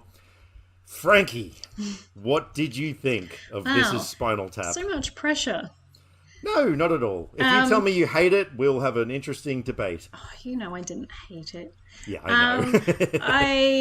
I did have a small issue of not being in the best mood to watch it. Oh, okay. Which maybe I shouldn't leave my movies until the last day in case I have that kind of mood. Right. So right. I feel like it might go better on a rewatch when I'm in a better mood. But I mean, that being said, I still thought it was super fun, and I mean, it's like a sort of cross between a hair band and a punk band, kind of, with the styling and the looks and everything. And I did write down. One of the early songs they did was talking about the Big Bottoms. The song's called Big Bottom, Bottom. And it just made me laugh because it has the line, "How could I leave this behind?" Yes, isn't that so clever? And I just laughed every time he sang that line. Yeah. I know, it's super clever. That's the thing with this movie. It is actually quite a... I don't want to say an intellectually level, clever, funny film, but there are so many lines of dialogue that some people get it and some people don't. Like, there's one line in particular that I didn't really notice the how freaking clever it was, and ironically, until later on. But the line where I believe it's David St. Hubbins says, well, there's a fine line between clever and stupid, or stupid and clever. And, at the time I was like, oh, yeah, okay. But then, I think there was one time I was watching an analysis of the movie or something like that, and they were going on about how amazing that line was. And I was like, hang on. And I thought, oh my God, there's not a fine line between clever and stupid. There is a fucking universe between clever and stupid. And I suddenly got it, And that's the thing. There are so many lines of dialogue that are fiendishly clever. I mean, the thing is, are you aware that all of the actors in the band are actually American? No, I don't really. Those accents were fake. Like, that's the thing. And not only that, the weird thing is, after this movie came, they were actually playing their own instruments as well. Like, they made the music, and they actually toured as Spinal Tap. I'm not kidding. The weird thing is, it became, life imitating art, because they then actually released albums. They made music videos. We need that from the Heavy Trip Boys. Yeah. Yes. But the difference is, Michael McKean, Harry Shearer, Christopher Guest, they all played their own instruments and sang their own vocals and all of that sort of stuff. There is actually a sequel to the film currently being made with Rob Reiner back directing again. And wow. I am so excited about that. There was another sequel film that came out in the 90s, I believe it was. I haven't actually seen it, but from what I've heard, it's not that good. I can't remember. I think it might have just been called The Return of Spinal Tap or something like that. Well, it's not listed on Letterboxd as a related film, but this sequel coming out also has Paul McCartney, Elton John, and Garth Brooks appearing. Oh yeah. No, I am beyond excited about this thing coming out. But did you, when you were watching it, did you suddenly go, were there so many lines where you're like, oh, that's where that reference comes from? Did you pick up on a lot of things? No. Like the whole, anytime you hear someone's like, oh my God, this party, we're going to turn it up to 11. That's that's from Spinal Tap. Anytime you hear something about something going to 11 is from Spinal Tap. If you look on IMDb, it is the only film that you can actually rate it out of 11. That is the cultural impact that film had on the world. It was crazy. I remember in the 90s when there was a resurgence in the band, they came out to Australia to do a bunch of interviews and stuff. And there was, I think it was the show Tonight Live with Steve Vizard, I think it was. They were going to interview Spinal Tap. They were like, hyping it up and everything. And so what they did is, they're like, okay, and, coming out now is Spinal Tap. And they had a cameraman following them from the green room through the studios of Channel 7. But, of course, Spinal Tap get lost on the way. And they actually spent the entire episode cutting back to where Spinal Tap were and stuff. And they never interviewed them because they just got lost the whole time. And, they're, like, the phrase, hello, Cleveland, like, that comes from Spinal Tap. There is so much stuff that comes from that movie. I personally think it is one of the greatest comedy films ever made. It is a flat out 5 stars from me. It's relentless. It's non-stop laughs, at the band's stupidity, with the sandwiches, the bread's too small, and if you fold it again, you get this, oh my God. There are just so many things in that film. I like the scene with the concert scene where they're coming out of the pods. Oh my God. At least 2 of them are. Yeah, isn't that amazing where Derek Smalls is trying to bash his way out. And then, of course, he finally emerges, and then when he goes back in, his arm just gets caught in it, but he's still triumphant. Yeah, my God, I honestly could go on for 2 hours probably talking about the other film. interesting thing that'll mean nothing to you, but when they're showing all the clips from the old days when they were like the sort of early Beatles style, and then they went to the like hippie thing. Those songs really made me think of the songs in the show This Is Ginzy. They have a lot of little songs in that, and it's like those songs. I mean, I guess it's just, the sort of taking from the style of back then. But hey, maybe it was based on that. Who knows? But they just felt really, I'm like, oh, this could be a Ginzy song. Yeah. But that's what I mean. Like, the impact that film had was massive. And, I loved, like, all of the cameos in the film, like Fran Drescher, that was interesting. Bruno Kirby as the limo driver. Did you notice Dana Carvey, who was Garth in Wayne's World? Did you notice that he was in the film? I noticed he was in it, but I didn't notice him because I don't really know him. It's hard to spot, but he was in the scene with Billy Crystal as mime artists. The scene where, of course, he says that famous line, "Mime is money." He was Dana Carvey was one of the other mime artists in, like, his sort of early acting days. There are so many cameos and stuff in the film. It's but yeah, as far as music films go, you can't beat it. I know. I mean, okay, that's probably an arguable statement, but and for my personal taste, I think it is the ultimate music film. It just doesn't get any better than that. And I think, the cultural impact that it's had and everything kind of makes me think I'm possibly not the only one who has that opinion, but I definitely noticed looking around on Letterboxd that there are tons of extreme super fans of the film. Yes. Yep. No, I count myself as one of those easily. So I hope that, upon subsequent rewatches, and I do think, though, that it is the kind of film that you do know, like I said, the fine line between clever and stupid thing, like that took me years to, like a lot of rewatches before that line clicked to me. So yeah, hopefully, the more you watch it and the more you sort of pick up on it and stuff like that. I mean, I still gave it 4 stars. It was still a good time. It's just, I wasn't starting in a normal place. Yeah. No, that's fair enough. But yeah, no, I highly recommend that film to anyone who likes rock music, who likes movies about bands, who just likes funny films. I recommend that movie to every single person on the planet. And I read in some reviews that a large majority of it is ad-libbed. Oh, that's actually a good point. There was no script for the film.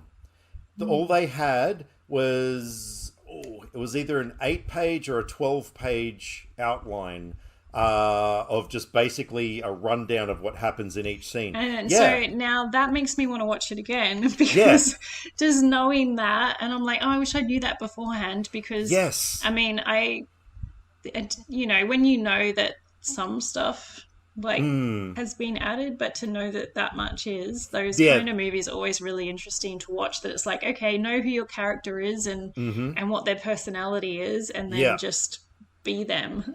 They just had a rundown of what happens in a scene. That the entire film was ad libbed.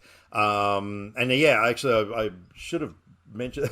Okay, I'm going to come clean here. Every episode of this podcast that we've done, I have made an effort to make sure I watch the films or rewatch the films going into the next episode because obviously, we can talk about it then. I have not rewatched This Is Spinal Tap for I don't know, it might be a year or two. But I have seen it that many times. I know that film so well that I kind of figured I would probably be able to talk about it without rewatching it again. But yeah, I wish I had actually remembered that that thing about it being ad-libbed because that fascinated me. And I've been trying to get a film off the ground for like 12 years now at least, which was heavily inspired by This Is Spinal Tap. It's based on an experience we had making a film that fell apart, and I thought, wow, wouldn't it be cool to do a mockumentary a la This Is Spinal Tap, but for filmmakers? And when we were pitching this film to potential investors and stuff, we were saying it's Spinal Tap for filmmakers because that hasn't really been done to that extent. There have been a couple of films. I think there was one called American Movie, I think it was called. But it was it wasn't really that funny. But I had the same sort of thing. I was like, I wonder if we can do this, as ad-libbed as possible. But the funny thing was that potential investors and whatnot were like, well, no, we're not going to help you out if there's no script. And I was like, no, but you don't understand, then people came back with, yes, but have you ever directed improv before? And it's like, well, no, but, and they're like, nah, not going to help you. I actually had to write a script for the film, which seemed like a pointless exercise, but, even then when we sort of gave it to cast members and stuff, we were like, look, this is an outline. Do what you want, We just needed a script to show people. But, yeah, I'm still hoping to do that one day because I just think it would be so much fun doing a movie that way that is completely improvised. But, yeah. Anyway, that's... I'm actually looking at my page looking for where my notes on Spinal Tap are, but I'm like, oh, yeah, that's right. I didn't write any. Yeah. Did you have any last words about Spinal Tap? I don't think so. Well, in that case, goodbye, Cleveland. And, all right. Well, we're going to go to our next Without Consent film, a film that you forced upon me, you dirty girl. And I unintentionally gave us a medical theme. You did, because we've got Speed, of course, which is medicine. This is Spinal Tap, which is a procedure, and now we're heading into our next procedure, which is Brainscan. So, being that this is your film, please tell the good folks out there what Brainscan is all about. So this is a film I discovered in the 90s in my teens, and when, Edward Furlong was a big deal because Terminator and Pet Sematary 2. And yeah, so it's this kid who's really into horror stuff, and he hears about this game that's an interactive CD-ROM and it's supposed to be the scariest thing ever. So he decides to give it a go, and it's a game where you are the killer. And so he kills someone, and then the Or game does he? finishes, and turns out the guy actually died. And then the trickster turns up and is like, you have to keep playing the game. There's 4 parts. And because there was a witness or a clue left, and then so there's a cop that's sniffing around, investigating the case. And it goes from there. That's pretty good. Because you can't really give too much away for this film. So look, I obviously had never seen it before. You showed me the trailer at one point when we had one of our movie marathon days, and I didn't know much about it, but I thought, oh, this looks interesting. I goddamn loved the film. I really did, man. Oh my god, the 90s atmosphere that I got from this thing. Look, not only the clothes, like when you first meet Edward Furlong's character, Michael, he's got like the oversized shirt that's like, 4 sizes too large, the baggy pants and the giant sneakers. And I'm just like, oh my god, why do we not dress like that anymore? The technology was just, absolutely pure 90s. But not only that, the whole aspect of the film was revolving around interactive interactive entertainment. And that was a time period where you had things like the Nightmare video board game, where you had to put a VHS cassette in and that guy would tell you what to do. And you had things like virtual reality was emerging. I remember there was a local shopping center in maybe 93 or so that had these 2 platforms you could stand on and put a gigantic headset on and hold a controller, and it was like a VR game where you and the person next to you had to basically, it was like a first-person shooter kind of a thing, but it was revolutionary. So that's the thing, like, it was all about interactive technology and entertainment and stuff, and I just soaked that film up so much and loved every second of what I was looking at. So, that was a really good pick.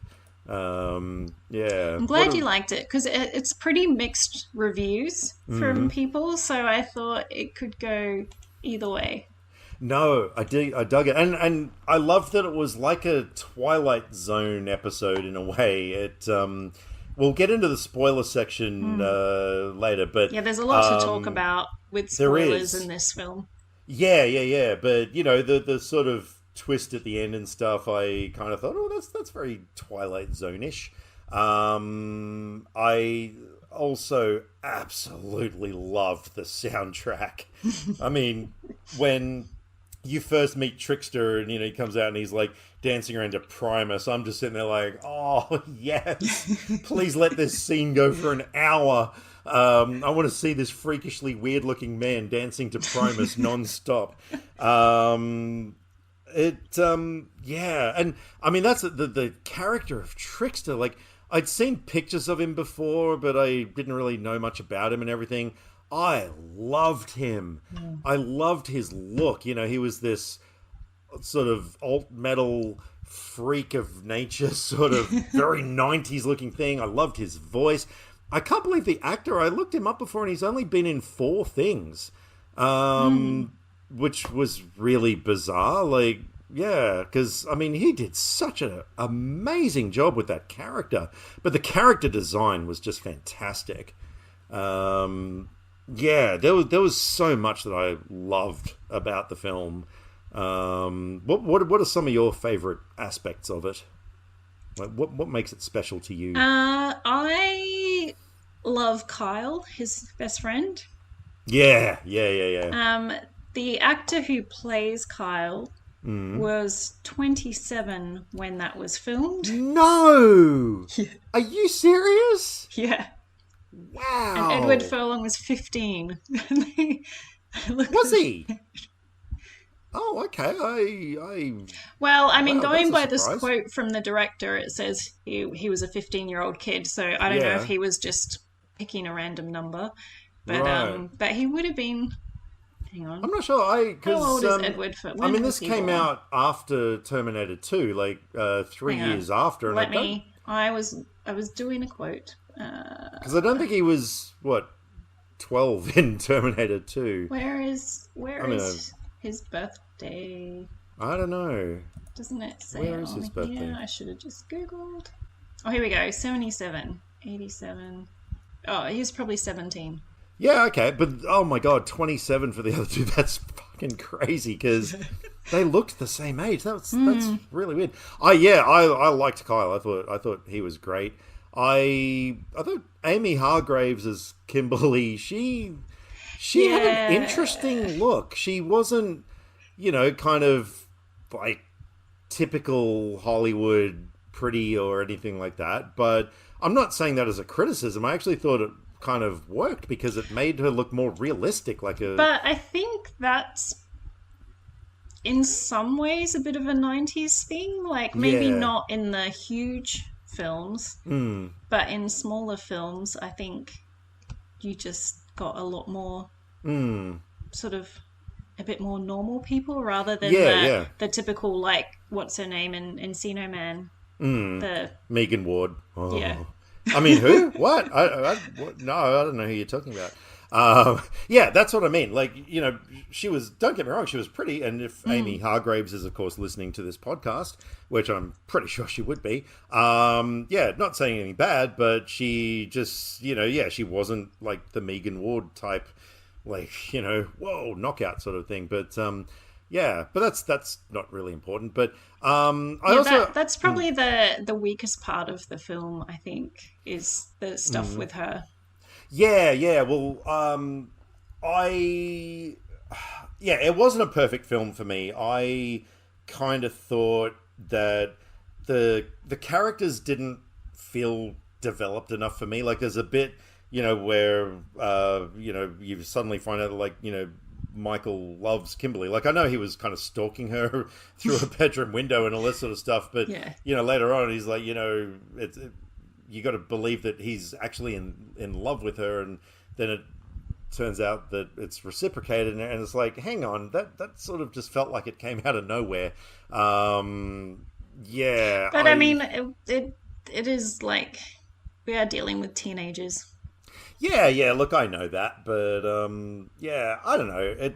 It's yeah, kind of a minor gripe. I also thought the mid credits scene was a bit shit, if I'm being completely honest, with the dog. Because I know, like, you did see the dog at the start of the film, and, like, because there's that kind of montage of things going on, and they showed the dog with a particular item in its mouth.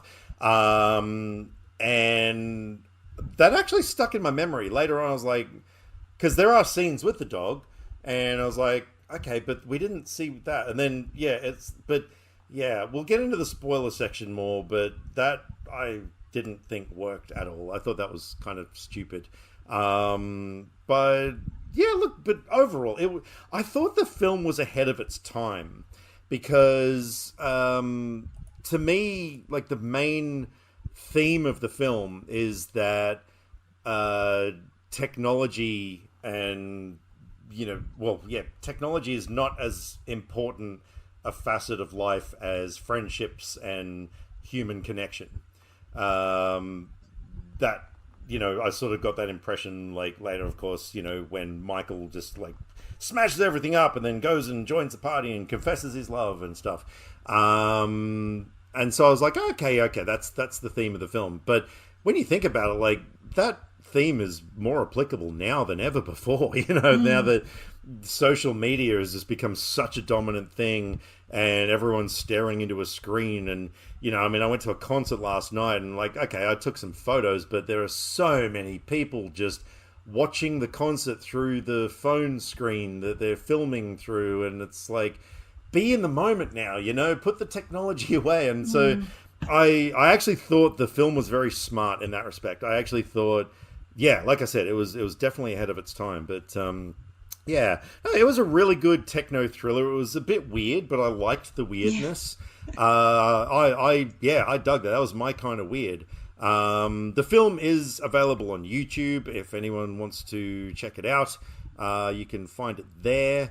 And the only other thing is, after I watched the film, my God, I just wanted to listen to Aerosmith so much.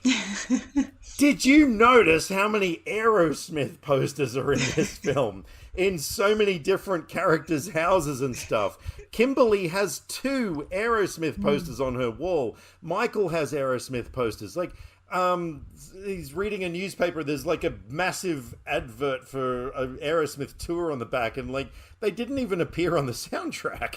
You know, like Maybe the director or someone really liked them, but they couldn't afford the rights or something. I want to find out what the deal is there, because that was really in your face, you know, but not in a bad way, because I mean, I fucking love Aerosmith, so I don't mind. But yeah, I just thought that was very strange, because a lot of times if if a song is featured in a film, like, you know, sometimes they'll promote the band throughout as well. Edward But Furlong was in their music video for Living on the Edge. I don't remember. Now that you've mentioned it, I think I might have known that at some point, but I don't remember that video. Oh. But Kimberly and Stacey were in their 20s as well. well, there you So go. Edward Yeah. Furlong was the only teenager. Yeah, yeah. That was another thing, actually, that I thought kind of not let the film down for me, but I found interesting. Okay, this is completely my opinion. I don't know if you're going to share it. Edward Furlong is a shit actor.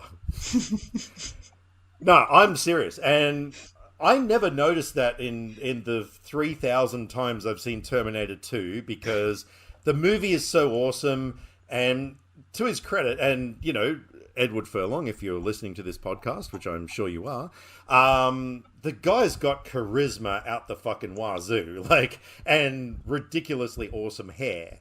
And I think that fooled everybody, because I never noticed it really in Terminator 2, like, because, you know, he's cool, you know, it's like he's got a cool voice, he's got cool hair, he's, you know, he's cool. But this time around, I'm kind of looking at him like, he's just John Connor again. Like, he's no different at all to how he was in Terminator 2. And all he does is, he doesn't really act, if you actually really pay attention to him. He delivers his lines well, I'll give him that much. He doesn't sound like he's just reading off a page, but he doesn't really have a lot of expression. He doesn't really... Yeah, he's kind of a shit actor. The first trivia thing on IMDb, where I didn't find anything else about Aerosmith, by the way. That's all right. Director John Flynn did not get along with Edward Furlong during filming. He later recalled, Eddie Furlong was a 15-year-old kid who couldn't act. You had to slap him awake every morning. I don't want to get into knocking people, but I was not a big Eddie Furlong fan. Okay. All right. I can kind of see why that quote came into existence, because, yeah, John Flynn, I'm kind of with you on that one. So obviously it was a bit of, he's in your film because he's a big star at the moment. Yeah. I was actually just having this conversation with someone on the weekend, where I personally think that if a performance in a film is bad, you can't blame the actor, you've got to blame the director. Because we were talking about Hayden Christensen in particular, where, you know, you look at something like Star Wars Episode 3, Revenge of the Sith, where he's delivering lines like, "You underestimate my power." And then you watch him in something like the film Shattered Glass, or Life as a House, or any other film that he was in, basically, and he's a phenomenal actor. Even Natalie Portman, you know, sucked in the Star Wars prequels, but she's brilliant, you know. But I look at those sort of things and I think, okay, but that's up to George Lucas, you know, because you can't. If you direct a scene, you've got a choice. You can either be like, okay, yep, we got it, let's move on to the next thing. Or you can say, Hayden, the way you delivered underestimate my power. Like, yeah, I wasn't feeling it. Go back in there, give it more. We'll talk later. Like, yeah, that's up to the director. But in this case, I guess John Flynn was working against, kind of working with the impossible here, and probably had to work with Edward Furlong, and probably didn't really have a lot of choice. So, yeah, that's actually interesting. Now that's kind of put a bit of a tangent on my argument that I usually have, but. Yeah, interesting. But look, yeah, overall, I dug the film. I would watch it again. I would even buy it on Blu-ray. That's how much I enjoyed it. I don't know if it's out on Blu-ray. I don't either. But I gave it 4 out of 5 stars, which is actually half a star more than you gave it. Yeah, well, I actually downgraded it this time from 4 stars. Ooh, and because why is that? I don't know. It's just I guess is feeling a bit harsh or something, because I really like it, but it does, it's not perfect. So yeah, I don't know. Maybe it was that I just saw something else and gave it 4 stars and thought it didn't compare, even though I don't compare movies to each other, because there's a huge range and different reasons. Like horror movies get rated differently than dramas or whatever, so there's all different things at play, which is why every movie I rate is rated individually out of 5. But sometimes I might get swayed a bit where I'm like, I'm going to give this 4 stars, and then I'm like, wait, I gave this other movie 4 stars and it's a lot better. So I don't know. No, that's fair enough. It might go up again next time.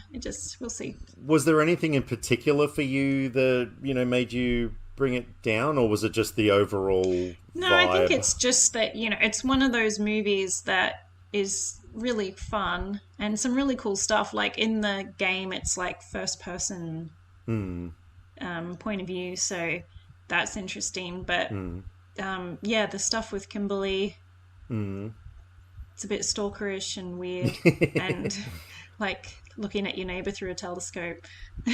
Oh, is that bad? I mean, no, sorry. Let me rephrase that. Oh, yes, that is bad. And just it's just a bit cheesy, and it's just or like the guy who's playing the cop guy. Oh, Frank Langella. He feels a bit like he's from a different movie, because he's like properly acting. He just feels a bit more like, I don't know. He's so serious. It fits with the film, but it just also. He kind of stands out, but I know that's like the character, that he's really kind of stoic and everything. I thought he was great. He was actually one of my favorite aspects, because he kind of, he's great in absolutely everything that he's ever done, but he just sort of had this thing, like he looked like he should, that he was kind of a threat to Michael's character, but in a reasonable sort of a way. Like he looked like the sort of guy that, he was like firm but fair. I think is the kind of which he's a detective, so that fits. Did you know that he actually played Skeletor in Masters of the Universe with Dolph Lundgren as He-Man from 1987? No, because I don't know if I've even seen that film before. I absolutely envy you, but I watched the cartoon when I was a kid, but I don't know if I saw the movie as well. Well, no, he was the live-action Skeletor, but yeah, no, I really liked him in the film, but but yeah, so no, look, I would recommend the film to, particularly 90s movie buffs, anyone who likes sort of techno thrillers.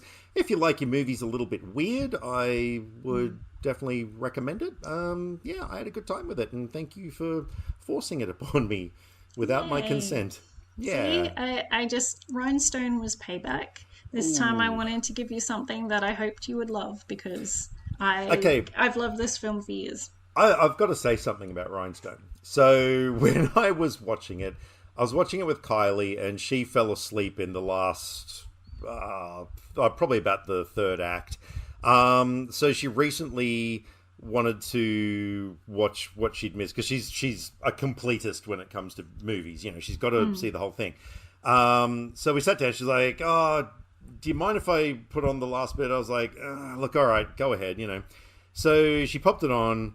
Anyway, we're getting, I don't know how far we were into it and everything, but I'm sitting there just enjoying the dulcet tones of Stallone and Parton, and I look down at her, and bless her cotton socks, she's asleep again. And I'm just like, oh my God, are you serious? So it's taken her 3 attempts. Now, I think she's finished what? Actually, I'm not 100% sure if she has even... I think the last attempt, she might have fallen asleep in the last 10 minutes again or something. So, yeah, we're not having much luck with this. But I'm going to pass it on to her to watch by herself because I've seen more than enough freaking Rhinestone than I need to see. That movie is kind of haunting me now. So, yeah, I kind of think you might need payback again. But anyway. But now, we, for our next episode, once again, we're not doing the thing where we're going to give each other 3 choices, are we? We're going to do something a little bit different. And yeah, I thought we'll just have a few more ideas to keep things a bit different. Yep. So if you'd like to explain, because this is your brainchild, so I'm going to throw it over to you. So what we're going to do on every 6th episode, because every 5th episode will be our without consent ones.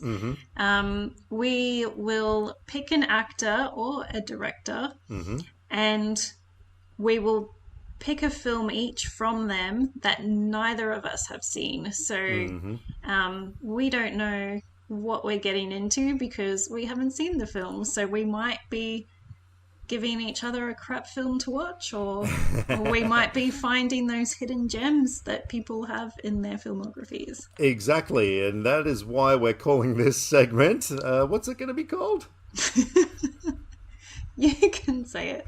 It's going to be called Hit or Shit, because, as Frankie explained, it could be an absolutely amazing film, or it could be an utter turd. We don't know. So, yeah. So I'm picking first, and I had someone picked out as soon as we thought of this idea, but then Prisoners happened. And so I changed my mind, and we are watching Jake Gyllenhaal films. Yes. And we had a list of 22, I think, that we haven't seen. Yep. And so because I picked, Dan gets first choice of movies, so because we want to keep an element of surprise. So which one have you picked for us to watch?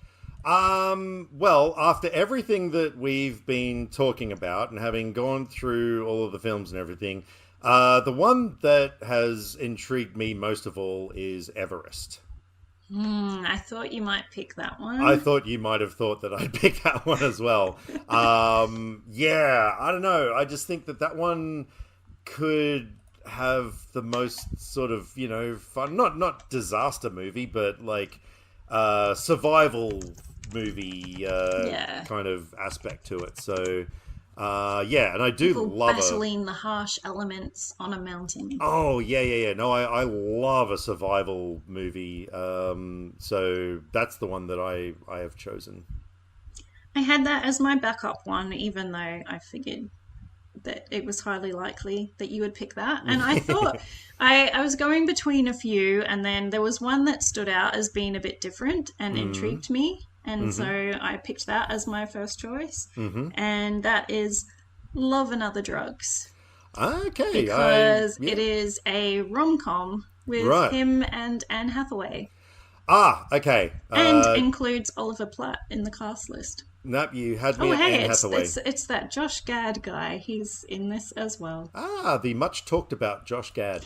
Okay. I'm looking at the poster right now, and it has Anne Hathaway with the illusion that she is naked in a bed. So I probably won't even watch Dune tonight. I'm just going to watch that. No, just kidding. I changed my poster to a black and white.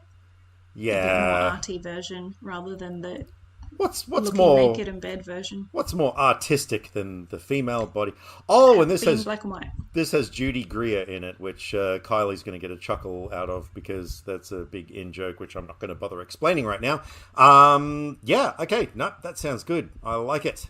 And as an absolutely special treat for all of you listeners out there in listening land, no, what was it? The One Stop Podcast Shop. We are going to be, for our main film, for a film that we both mutually love and feel the need to discuss, we're going all the way back to 2008 at the start of one of the most ridiculously successful movie franchises of all time, a film by Neil Breen called... Oh, no, hang on. Sorry. No, wrong. Whoopsies. No, we're going to go to the start of the MCU, and we are going to be talking about Iron Man. Because, yeah, it's just a brilliant film, and we both love it, and there's probably more than enough to talk about with that movie. So, yeah, I'm excited to talk about that. So...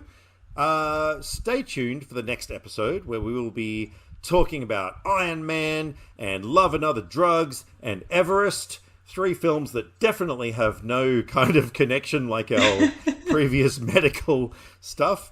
So, yeah, before we jump into the sealed section, thank you to everyone who's been listening. Thank you especially to everyone who checked out the Prisoners episode, because we really thought that maybe about 5 people would listen to that, but yeah, the numbers have actually been pretty good. Like we've been really happy that a lot of people have been listening to it and hopefully going and watching it. So yeah, thank you to everyone in the 8 countries of the world that have been tuning in. Even if you're one single person in Ireland or whatever, you are the best person in Ireland because you listen to our podcast. But no, thank you to everybody. Is there anything you would like to say to these adoring fans of yours? They want to hear from you. Come on, you got something, surely. Come on. Well, thanks to everyone for listening. It's always fun to talk about movies, and hopefully you are inspired to watch some of them and avoid the two bad ones that we mentioned, but we mostly mentioned good ones. Exactly. And and Prisoners, go watch it and then listen to our bonus episode if you want to watch a really good film. And hopefully there's lots of people going, oh, Dune Part 2 is coming out, we need to watch all of Denis' other films, and so they will discover it that way as well. Yep, and they're going to end up loving the Denis. All right, so to everyone who doesn't want to hear any spoilers, thank you for now. We'll catch you on the next episode, which will be dropping on I have no idea. 2 weeks time. Well, yeah, 2 weeks. So from when this one comes out. Yeah, so that's the 15th of March that'll be out. So we'll catch you then. For everybody else, though, it's time to get a little bit saucy and jump into the sealed section.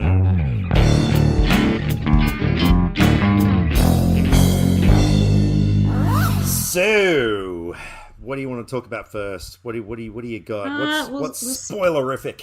Speed first, I guess. Yeah, there's a lot to say for that one. Yeah, off you go. Oh, okay, fine. Well, so, yeah, okay, so the things that I wanted to talk about before that I realized, when they finally evacuate the bus and everything, and, it's going through the airport and everything, like, it wasn't enough for the bus to explode. It had to run into a fucking Boeing 747 or whatever it was, and for that to explode. I've got in my notes here, the bus hits a plane for maximum 90s. Because, that was just such a 90s thing, having a fucking plane explode. Yeah, I hope there was no one in that plane. Well, no, because you saw it being towed by a thing, yeah, and the guy gets out of the truck and everything as well, which is kind of bullshit, but anyway. But there's another thing that I've always loved since the first time I saw that film, and that is the moment when Harry and his team, go to the house, where they think that, I've actually forgotten what Dennis Hopper's character's name is. Oh my god, what was his character's name? I can't remember now. That's not good research. It's Howard Payne. Yeah, they go to the house where they think Howard Payne, the House of Pain. House of Pain is in effect, y'all. Yeah, and of course it's rigged to explode and everything. And there's that shot on Jeff Daniels' face where, my god, that was an absolute masterclass in acting, because he had so much emotion and everything go through that one expression. It just said so many things. It was like, oh shit, of course. There was, just kind of like this, just that moment where you realize there is nothing you can do to escape death. And, it was sadness, it was pain, it was fear, it was like so much. And that shot haunts me, it's so goddamn good. That's I don't know if I had too many more spoilers about the film. Oh, what was the line when he... Oh, yeah, that's right, of course. So, yeah, after, they're on top of the train and Jack lifts Howard up, and, of course, Howard's head goes flying off, and Jack goes back into the train, and Annie's shackled to the thing, and she says, something like, where is he, whatever, and he says, he lost his head. Yeah. I mean, that's just so stupid. And that's another thing, like, if that movie came out today, people would be like, oh, my God, I can't believe they had, grade 3 dialogue like that in it and everything. But, like, yeah, back then it was like, oh, man, that's so cool. So, yeah. But no, like I said, just things like the bus driver getting shot, which I didn't mention earlier. I just said something happens. I thought that was brilliant. I thought the confrontation with the crook who shoots him and everything was just so cool. It's just like, this isn't about you. This is bigger than you. I just realized it has that 90s thing, which I think is kind of nice now, where like no one died in the group. Well, except for that one woman who falls through the floor. But she was an idiot and had it coming. Yeah. Brilliant. There we go. There's the true Frankie coming out now. But it's like there's a few movies from the 90s, and notably like Twister, that like everyone lives. And when people make movies like that now, they would have to kill off at least one person in the group because you can't have everyone survive now because apparently it's not. So I actually was sitting there going, oh, I can't remember. Does the driver die because he can't get off the bus and everything? And I was like, it was the 90s. They were like, yeah, let's save the bus driver. Yeah. And I also thought, the whole twist of the camera being, and, being on board, like, Howard set it all up and everything, and, like, giving away the clue about, the wildcat and all that sort of stuff. Like, I thought that was really good. And that is another thing that people would pick apart now. Ooh, how could he have possibly had the time to get on board the bus and rig it up with a camera, blah, blah, blah, blah, blah. And how was the camera being powered and all that sort of shit. Like, yeah, people would just tear that apart. But no, I thought that was really, really cool. Also loved the way that they discovered it and counted it by looping the thing and everything. And for the audience, I think that works really well, because you're like, oh, you feel that sense of relief, like, he can't see you now, like, get everyone off, like, I just thought that it gave you such a cool feeling of relief that everyone had a chance to escape and stuff. So no, that is just a near perfect film, I thought. So was there any other spoilerific stuff? No. Nope. I don't think this is Spinal Tap is the kind of movie you can spoil in any way. I mean, I guess maybe, it warms my heart towards the end when Nigel Tufnell comes back. This is the way he walks in the room, and they'll, like, just the way that, like, especially, St. Ubbins sort of looks at him and he's like, just gives him a nod, and I was like, just gives him a nod, And getting them to come on stage. yeah, that was beautiful. I loved that. It felt real. That's the thing with that film. Like, even though it's a hilarious mockumentary, so much of it felt real. Like, oh man, they just really crafted that in such a perfect way. So yeah, but I mean, there's not really much you can spoil with the film, like, Yeah. because of just the design of it and everything. So